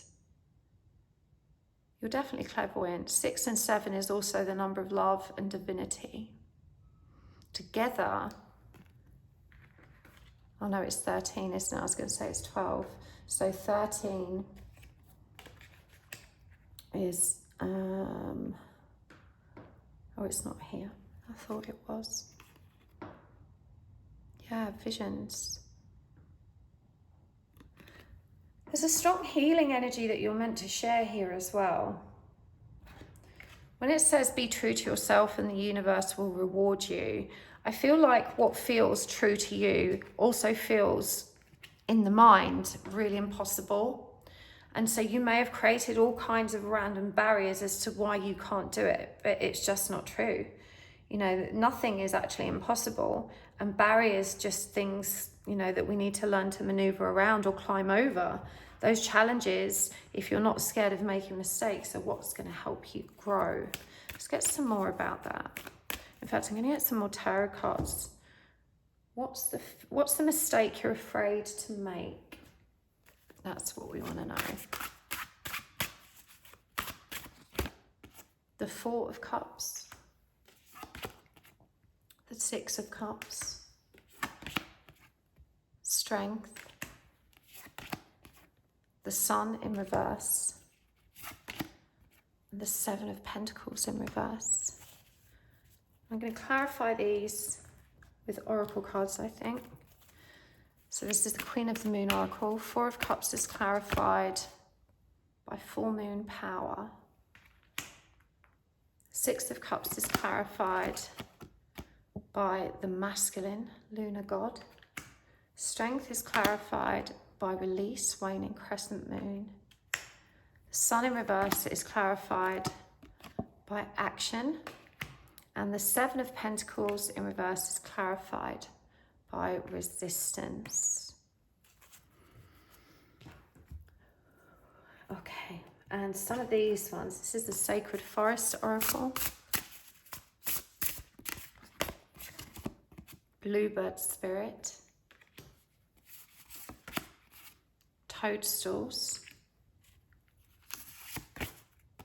Fire Spirit Energy. Bluebell Fairy, Gratitude. And Stag Spirit, Leadership.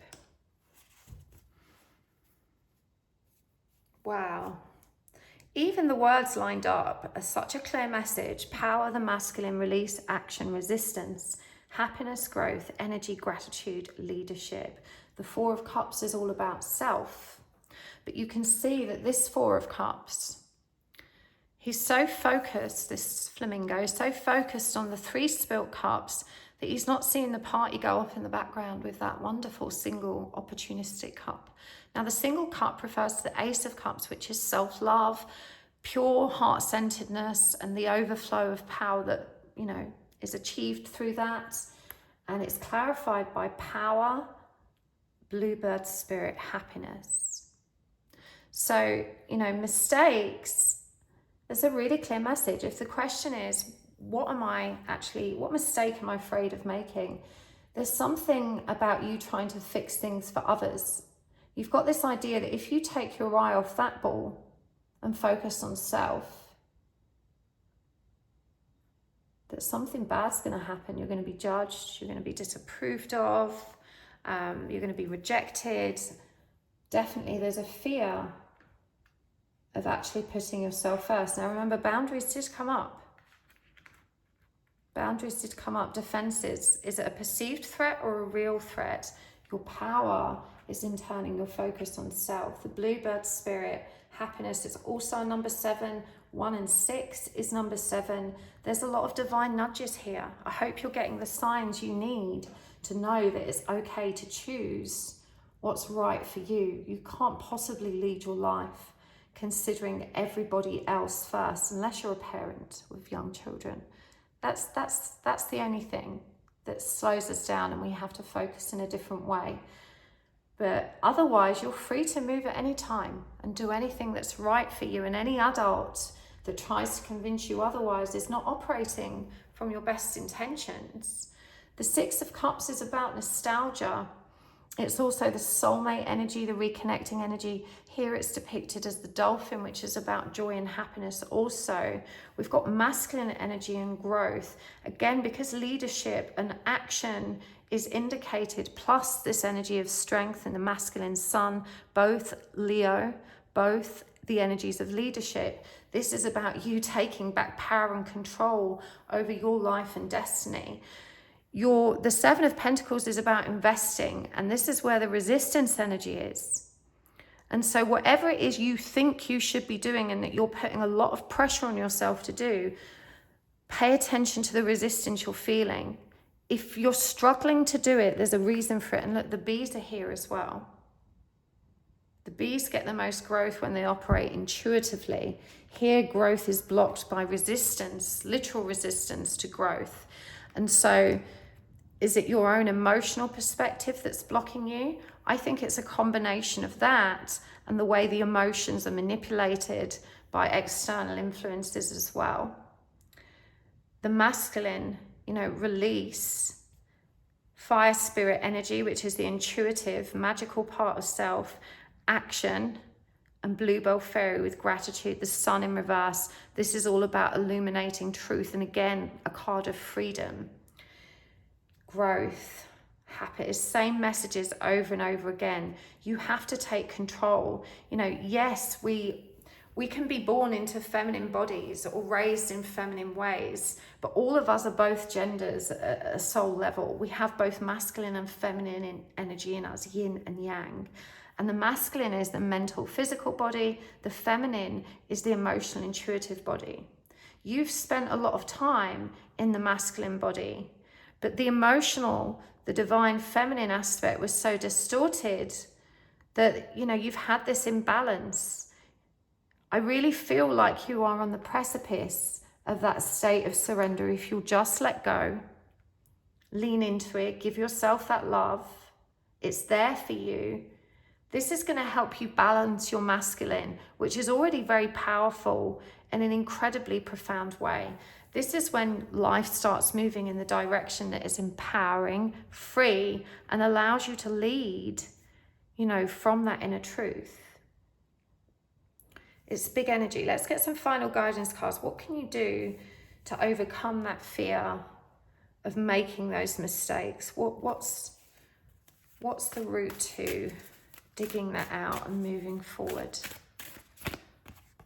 That was the Hermit in reverse. Judgment. Justice.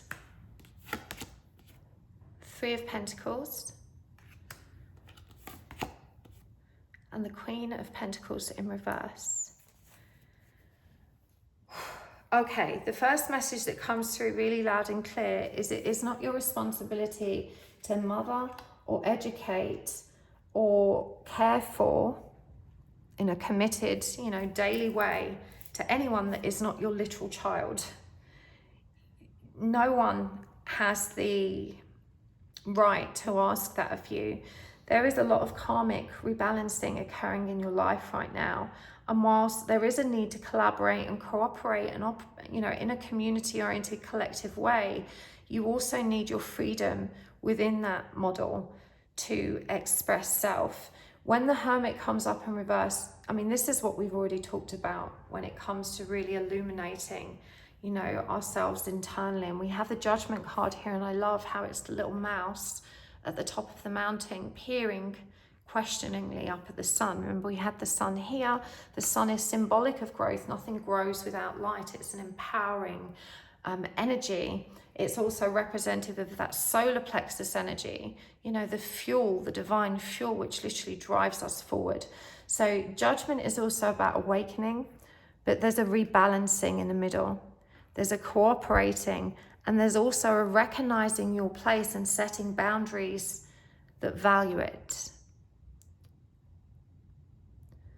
I feel like the pressure of becoming for you is more about how other people will or won't accept that.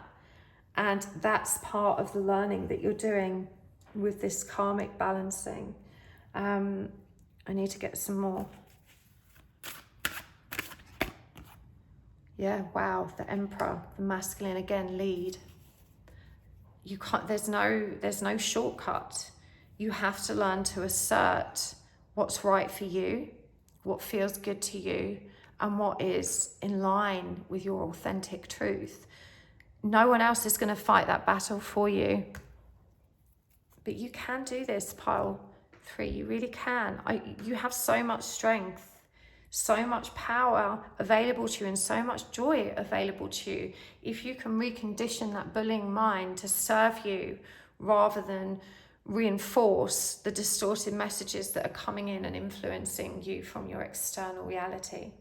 Now I'm going to take this over to the extended now, because I really want to find out more about this whole situation, and also more, I think, about, you know, the guidance around how to actually shift off that precipice into that energy of surrender. You know, what's the sweet spot that's going to help you find that inner leader? Well, I hope this resonated anyway. Thank you for joining me here. If you want to join me at the extended, the link's down there. But thank you so much for being on my channel, and for your likes and for your beautiful comments. And thank you so much for taking the time to watch my commercials. That's such a lovely energy exchange, and it really helps my channel to grow. I appreciate it so much. I will see you next time. Don't forget to check out my website at happysouls1111.com. Lots of love. Bye. Hello, pile 4. Welcome to your reading. You have chosen the Queen Alice Tarot, the Fluorite Point, and this card, which is Rotation. We're going to read that one in a moment. But first, let's give the cards a shuffle. Today, we're asking, what do you need to know the most right now? What are the messages you need to hear right now that are going to be the most empowering, the most comforting, the most thought-provoking, the most healing, whatever it is that you need? We're going to get Spirit to bring it through. And we're using the Oracle cards. We're going to go really deep. There will be an extended reading. But before we begin, and whilst I'm shuffling, just give yourself a moment to take nice, long, deep breaths. Just drop down into your heart space and set the intention that you're ready and willing to receive the messages that you need the most. You can also ask the universe for a sign. That just helps you to notice which messages are being highlighted, or perhaps just to help you ground your faith and know that the universe is always listening. Let's see what's coming through for you. I love signs. They're my favourite bit about readings. I find it so validating. And they can be anything, you know, animals, nature, objects, numbers, places, song names, whatever works for you. Okay, first card out. That's the Moon. The Six of Swords. The Six of Pentacles. Okay, DameDarcy.com, that's where I got the deck from. I do love this deck as well. Maybe some of you needed to know about it. Right. 8 of Cups in reverse. King of Pentacles. Let's clarify these. The Knight of Cups. The 4 of Wands in reverse. The Ace of Swords. The Star in reverse, the 10 of Pentacles. Beautiful. Okay, let's get some Oracle cards as well. I'm going to go with the Divine Animal. No, it's the Divine Archangel Oracle. Butterfly. Bee. I love bee. One more. And bear. Okay, and from the Divine Feminine Oracle.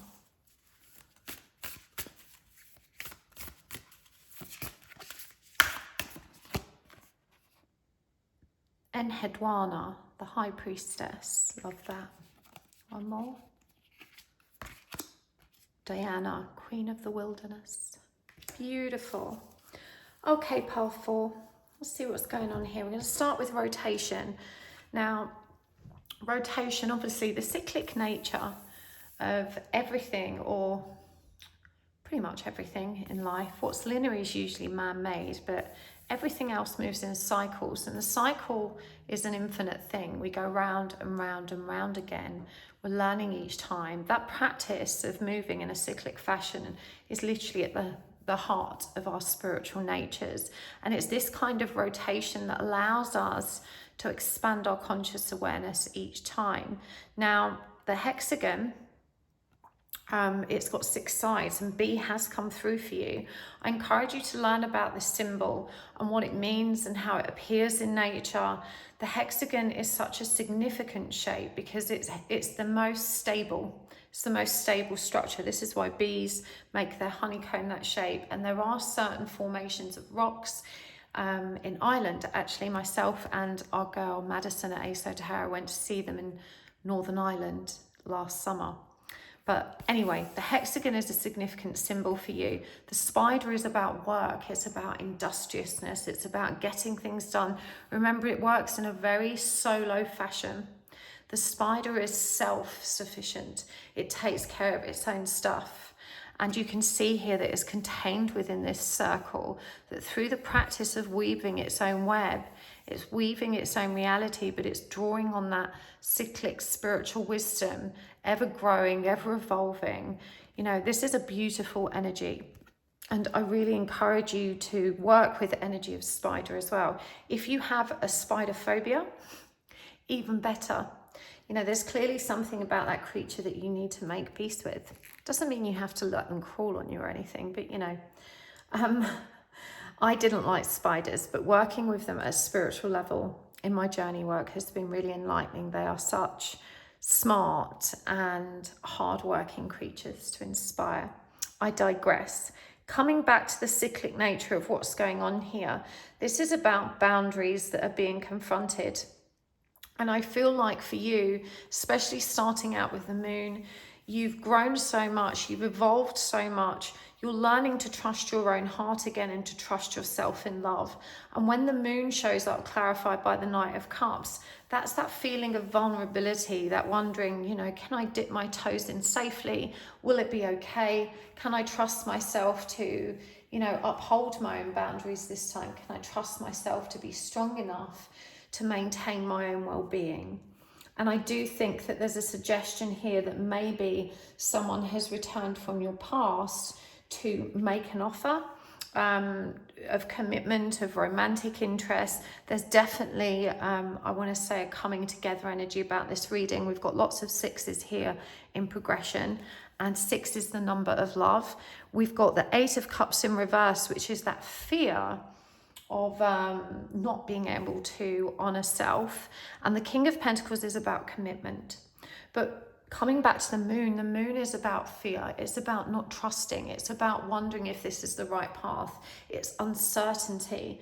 And so my gut energy is that maybe this person has, you know, come back around and you're wondering, should I make a go of it this time? Is it worth it? Am I strong enough to put healthier boundaries in place? Am I strong enough to maintain them? You know, can it be all right this time?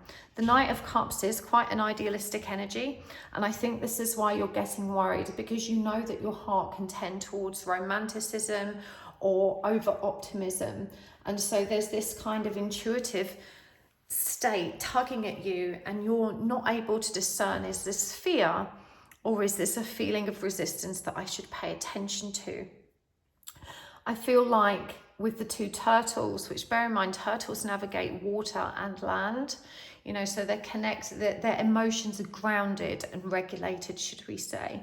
And so this isn't a traditional illustration of the moon, but the moon, generally speaking, is about, you know, taking those steps in the dark into the unknown and not being able to fully rely on or feel safe in our instinct when there's no evidential data for us to kind of quantify, I guess.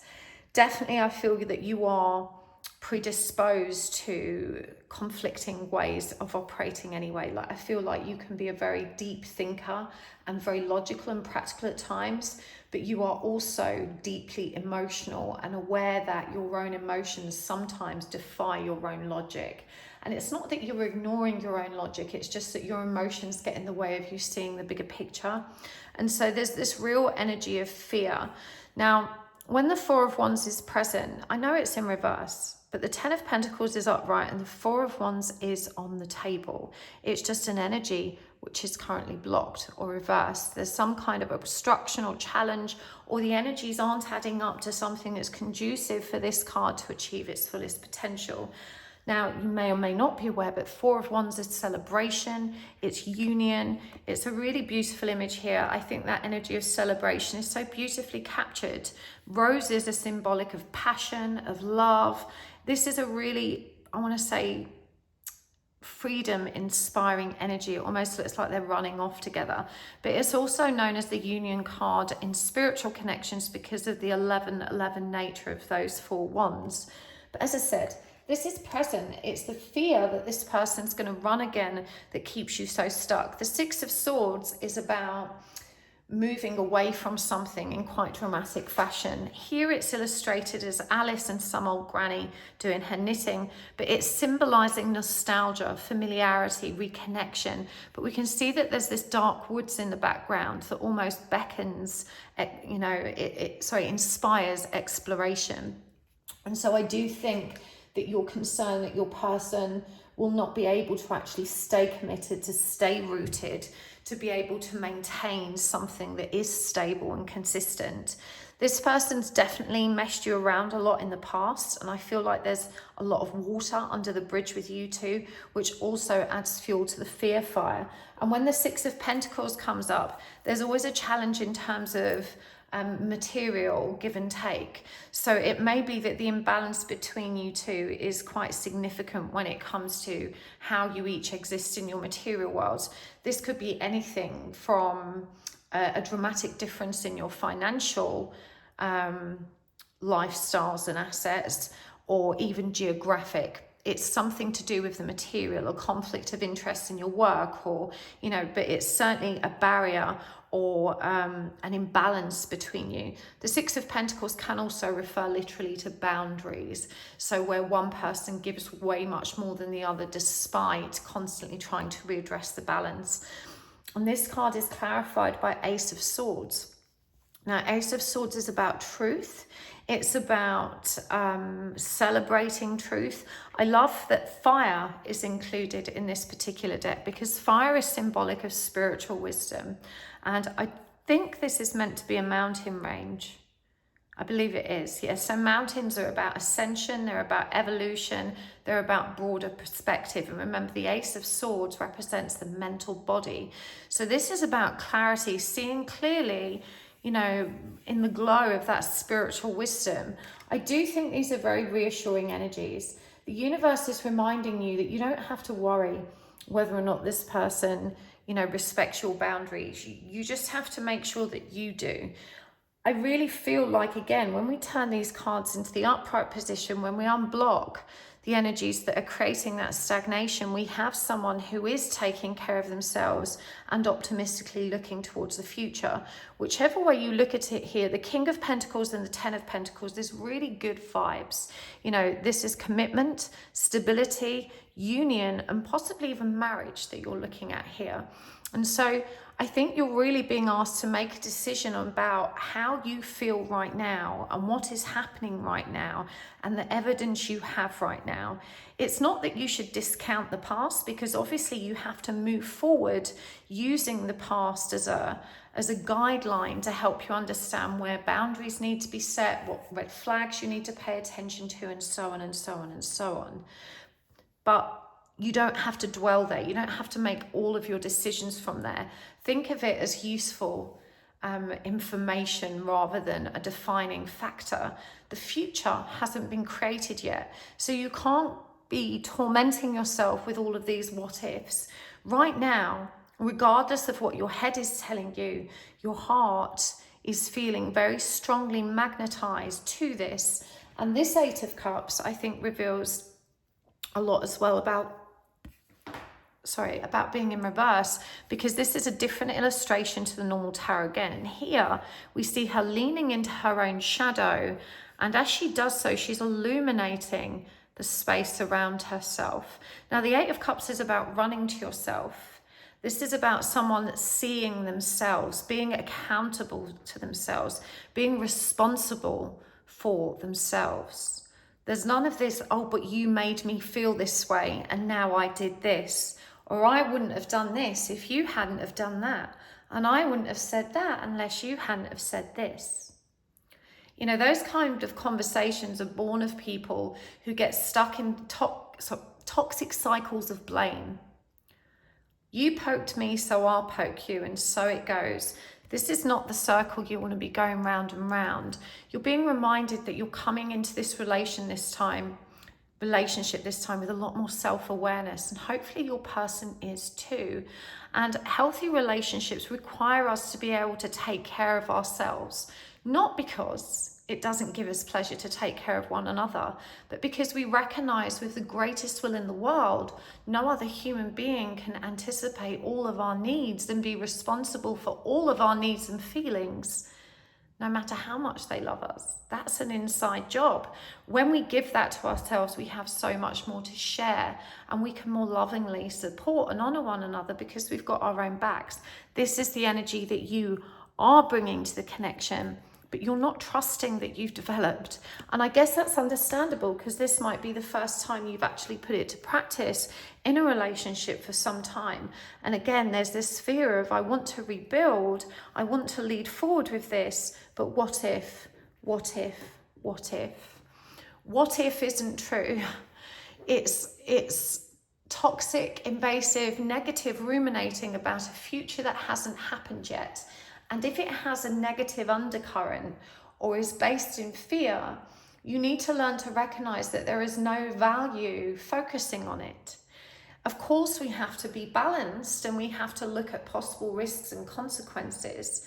But once the emotion of fear has grasped us, it starts telling really tall stories. Those what ifs get even more elaborate and complicated. And so you're really being asked, I think, to learn to pull yourself back from that place, to recognize when your what ifing is no longer balanced or helpful. The butterfly, of course, is about transformation, as is rotation. And it says here, be ready to transform with wisdom. And I think that's a really beautiful message when your relationships are concerned, because it's reminding you again, you're leading forward this time with that much more evolved state. You've worked really hard, you know, to be where you are. Here with this spread heart healing with joy, the bee is part of a broader collective. You know, you have undoubtedly been immersing yourself into spiritual practice, learning how to hold that loving space for yourself as well as for others. There's a lot of really, I want to say, just good human energy here. You know, someone that's just learned to exist peacefully and comfortably and is really finding a joyful path for themselves.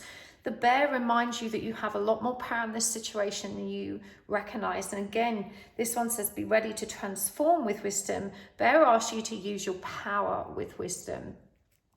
I'm actually doing a 4/4 portal meditation as well next week. If you're watching this at the time of upload, you can find the information on my website. But this is definitely like that bear, use your power with heart kind of energy that we're focusing on for that meditation. So by all means, join us. But with High Priestess and Queen of the Wilderness here, you know, this is a combining of energies to get that powerful whole. Again, the spider works independently because all of the power is already within. And you're being asked to recognize that you have spent a lot of time learning to be your own mother and father. You're learning to reparent yourself and nourish yourself, provide and protect yourself in all of these ways. This is going to allow you to have much more, I want to say, control over your own heart and emotions in this situation. You can't really know it until you try it, but I think you will pleasantly surprise yourself when you find yourself reacting and responding with strength of heart to any challenges to your boundaries, to any suggestions that you are being misled or things, you know, aren't safe. I definitely think that you're being asked to reflect on where this fear is rooted in as well. Because even though there's water under the bridge between you and this person, I feel like there's water under your individual bridges from different directions, and you're being asked to cast your eye over that again. It definitely feels like this kink in the road around boundaries is a lesson you've both learned in other directions, not just with one another. I am one with my soul, and my soul is a legacy of love. Isn't that beautiful? High Priestess energy, of course, is that divine feminine wisdom that we've been discussing. The same energy contained within that magical spider form. And the Queen of the Wilderness says the language of the natural world is a frequency of love. This is my mother tongue. I think as well, when we were talking earlier about being practical and kind of earthy and logical versus deeply emotional, even there, as we're seeing here, we have that contrast of intuitive emotional energy and grounded, earthy, physical, mental energy. And that's what you've got with these two goddesses. You know, the High Priestess is drawing on the energy of Source, whereas Diana is drawing on the energy of Earth and the wilderness. So you're definitely being guided towards maintaining both aspects. And again, with that King of Pentacles and Ten of Pentacles and the Four of Wands, both aspects are clearly represented in terms of where this is shifting to as well. So these are really beautiful energies for you to be carrying forward, and you definitely can trust more. Let's get some more some Iris Oracle cards. You definitely can be moving forward, I think, with a little bit of confidence. Now, you're being reminded that just because you're guided to move forward and it feels right to move forward, that doesn't mean it's going to work out exactly the way you think it's going to. And sometimes when things don't work out in the way that we wanted them to, doesn't mean they haven't worked out. You know, doesn't mean that we got it wrong or that we missed the signs or missed the steps. I think what's important to remember is you are meant to have this round with this person right now. You're meant to have another go. And you can only choose to do things differently from last time if you're going to get a more expansive result. We've got Death of the Deceitful, which is really powerful. You know, that's a beautiful message. That's saying that, you know, the times of deceit and lies have passed. The all-knower. Your third eye sees right through that shit now. Literally, like, you will know. You're going to be so much more aware of the slightest, most subtle or nuanced shift in your person's energy. Ungrateful daughter and earthly mother. I definitely think that's connected to the relationship with yourself as well, which will also be profoundly rooted in the mother wound. So definitely bring this to your attention, because you need to be aware that this part of you reacts very strongly in relationships when triggered. And again, remember that Eight of Cups of leaning into your own shadow and nourishing and healing yourself. Sitting on top of the world. You know, that's a beautiful energy of potential and creation. So I really think these are very reassuring cards. Death of the Deceitful is about birthing a new way of being. And you can see here again, when I said her third eye literally sees through that stuff, her third eye is literally glowing, it's breaking through, and it's separating, you know, what has already passed and glowing through the middle. 7 and 6 are divinity and love in terms of numbers. So, and I love this here, that there's this image of her down here just resting in peace, grounded, again, like Diana, in that root chakra energy. The all-knower, there's 6 teardrops there as well, also the number of love.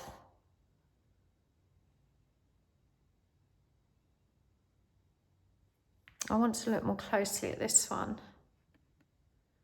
Okay, so look what's happening here. There's like ungrateful daughter and earthly mother. So the mother is kind of bowing down and kissing her hands, and the daughter is like sullen, I guess with her crown on, maybe a bit spoiled and entitled. Now, I'm not suggesting that's you. I'm asking you to think about that kind of relationship and where it exists in your life. Someone that does their best to nourish you, even if they're not trying in the ways that you would like them to, but you're not able to receive them because it's not packaged exactly in the way that you want. I guess this is also about love languages, you know, because sometimes we can get so frustrated and resentful when people don't meet our needs in the way we need them to be met, you know, that we end up sitting there thinking, God, you know, they don't do anything for me. I wish they did this and I wish they did that. But that person may be quietly communicating their loves in other subtle ways that you don't perhaps recognize.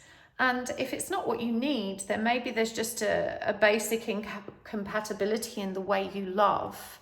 Can you reach a compromise on it? Is it something you can, you know, work around with one another? Only a conversation can let you know that. But I do think love languages and the challenge around that has probably been something that has come up in your relationship with them as well. And again, there's a mother wound that's being triggered here. The way we nourish and nurture one another is usually based on how we were nourished and nurtured and what we did or didn't like about that. We normally shape the way we love based on what felt good and try and avoid what didn't. But you know, each of us has such a different perception. Some people really enjoy receiving gifts, and that makes them feel really spoiled and loved, and perhaps that's what their parents did for them. You know, some people prefer words. They need lots of verbal reassurance and affirmation. Others, it's quality time or physical touch. You know, there are so many different ways in which we support and love one another. And I feel that you're being guided towards having that conversation with your person this time. You know, how do you like to be loved? What feels good to you? You know, what was missing in our connection last time that we weren't able to resolve amicably, but we have a fresh opportunity to review now. Sitting on top of the world literally does reassure you that you have an opportunity now to create something new. I love all the star energy that shows up here as well. Again, there's 8 of them, which is symbolic of that cyclic rotational momentum as well. It just feels like everything's lining up for you to give this another go, but you're being asked to reflect on the whole energy of it from a much higher perspective and recognize, okay, quite a few fell out. The others was a big pile, so we're going to keep this one. Yeah, recognize your potential to literally build the relationship you want. It's not going to make it itself. Balance. Number 19 is also the Sun card as well. It's symbolic of freedom. Freedom and life born of personal freedom. And it's that return to that beautiful, joyful inner child state. Here it's illustrated as this lady holding onto the moon, which of course is reference to our infinite potential for intuition. I love that she's holding it towards us heart and solar plexus. Again, that heart-centered wisdom combined with the earth-focused wisdom. This is such a beautiful image. Balance. I really feel that that's an opportunity for both of you now. You each have to give equally, but I feel like it's always, every relationship seesaws a little bit. You know, the chances of us both being aligned in a relationship at once all of the time have got to be pretty slim. Most of the time is good. Some of the time when things are tough. But, you know, over the course of a relationship time with one another, you know, blossoming, you're always evolving, you're always growing. 3-3 again is the energy of creation. I'm guided to show you up close that this lady is playing a violin. And it made me think of an Irish limerick. I don't know why. I don't know why I had to mention that. Maybe it was someone's sign. Let's get some more. I'm going to use the Sacred Forest Oracle. So what else do you need to know about how you can really create safe and comfortable foundations to this connection? Playfulness, the elves. I love that, number 15. Beast spirit has come through again. Prosperity, I love that. Crystal cave, trust. And guardians of the land, protection. So playfulness is a lovely energy to come through.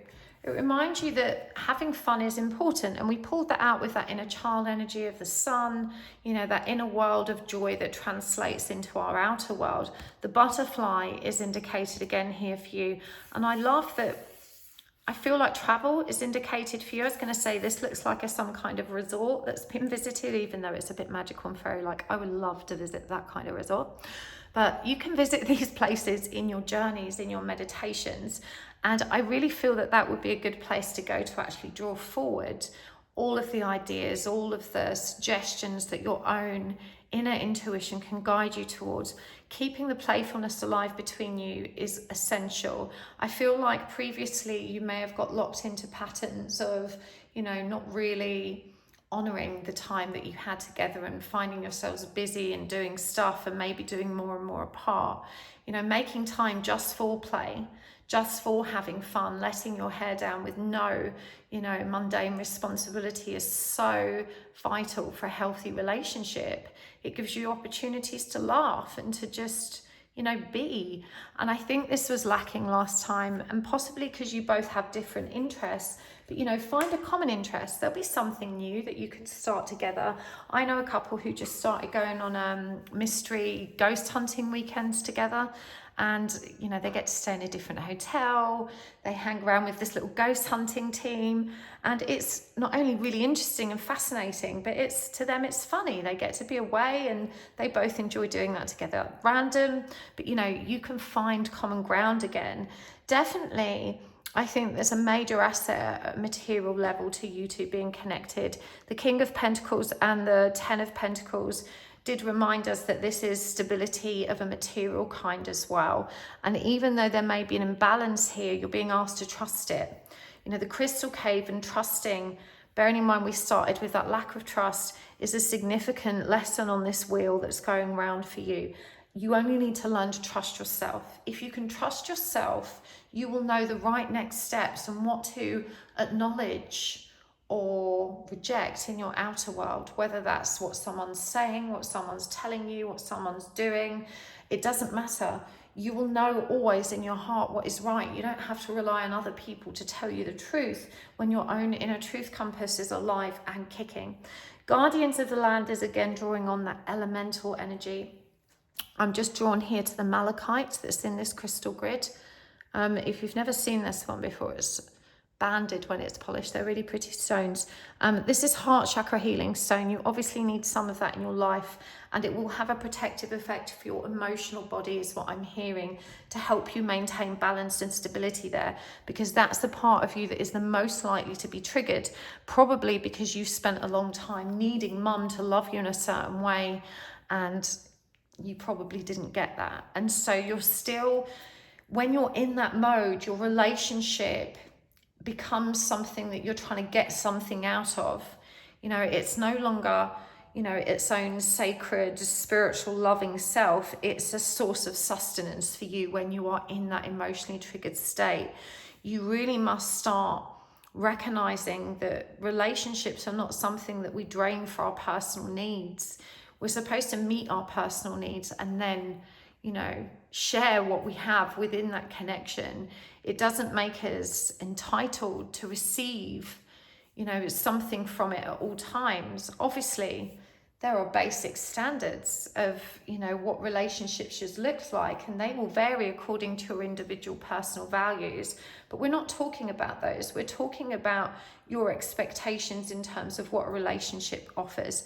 And again, I think it would be really valuable for you guys to actually discuss that and to think about how you are conditioned to feeling when your needs aren't met, and the reactions, the programmed unconscious reactions that come forward when you do. I'm going to take this to the extended in a minute. I'm going to pull a couple of final guidance cards first, but I want to take this over to the extended so we can ask to know a little bit more about what went wrong before and the things that you can be aware of, and challenges, you know, that you can be aware of and preempt this time. Remember, the future, the tarot doesn't really look into the future. It's not set in stone, but we can see where the current trajectory is going, and we can use that to really empower us to cook something better if it's not to our liking. But let's get some final guidance cards for you, part 4. This is the Divine Feminine Oracle. And that's Sarah Lakali, Queen of Outsiders. I have arrived. I am where I will always be, in love. Isn't that beautiful? And her heart is anchored. That's a really reaffirming sign for a new old relationship. And Lala, the saint of spoken words. Every word I say becomes a prayer. I am the author of my own story. Now, remember we had that Ace of Swords, which was all about bearing truth, coming at this connection to communicate clearly and just to communicate truthfully and honestly. You know, you're being reminded here that when you have these conversations, you are literally creating, you know, agreements and principles and relationship values between yourself. Every word I say becomes a prayer. It's a way to affirm where each of you stands and what each of you wants. And I really feel like your person is going to be willing to have those conversations this time. Let's take this deeper in the extended. But thank you so much for joining me here. It's a pleasure to read for you as always. I love you guys so much. I really appreciate your beautiful comments. Thank you for hitting the like button. That's really great. It super helps my channel to grow. And a special big thanks to those of you that subscribe and watch the commercials in my videos. That really helps to keep my channel going. And I love you guys so much. It really is the perfect energy exchange. So thank you for taking the time to do that. Now, don't forget to check out my website at happysouls1111.com. You can book spirit release therapy with me there. You can see the classes that are available and meditations. But if you want to book a private reading with me, make sure you subscribe on the website. My diary is closed and only subscribers of the website get access to it when it does open. But hopefully I'll see you sometime soon. Thank you for being here with me today. Lots of love and see you next time. Bye.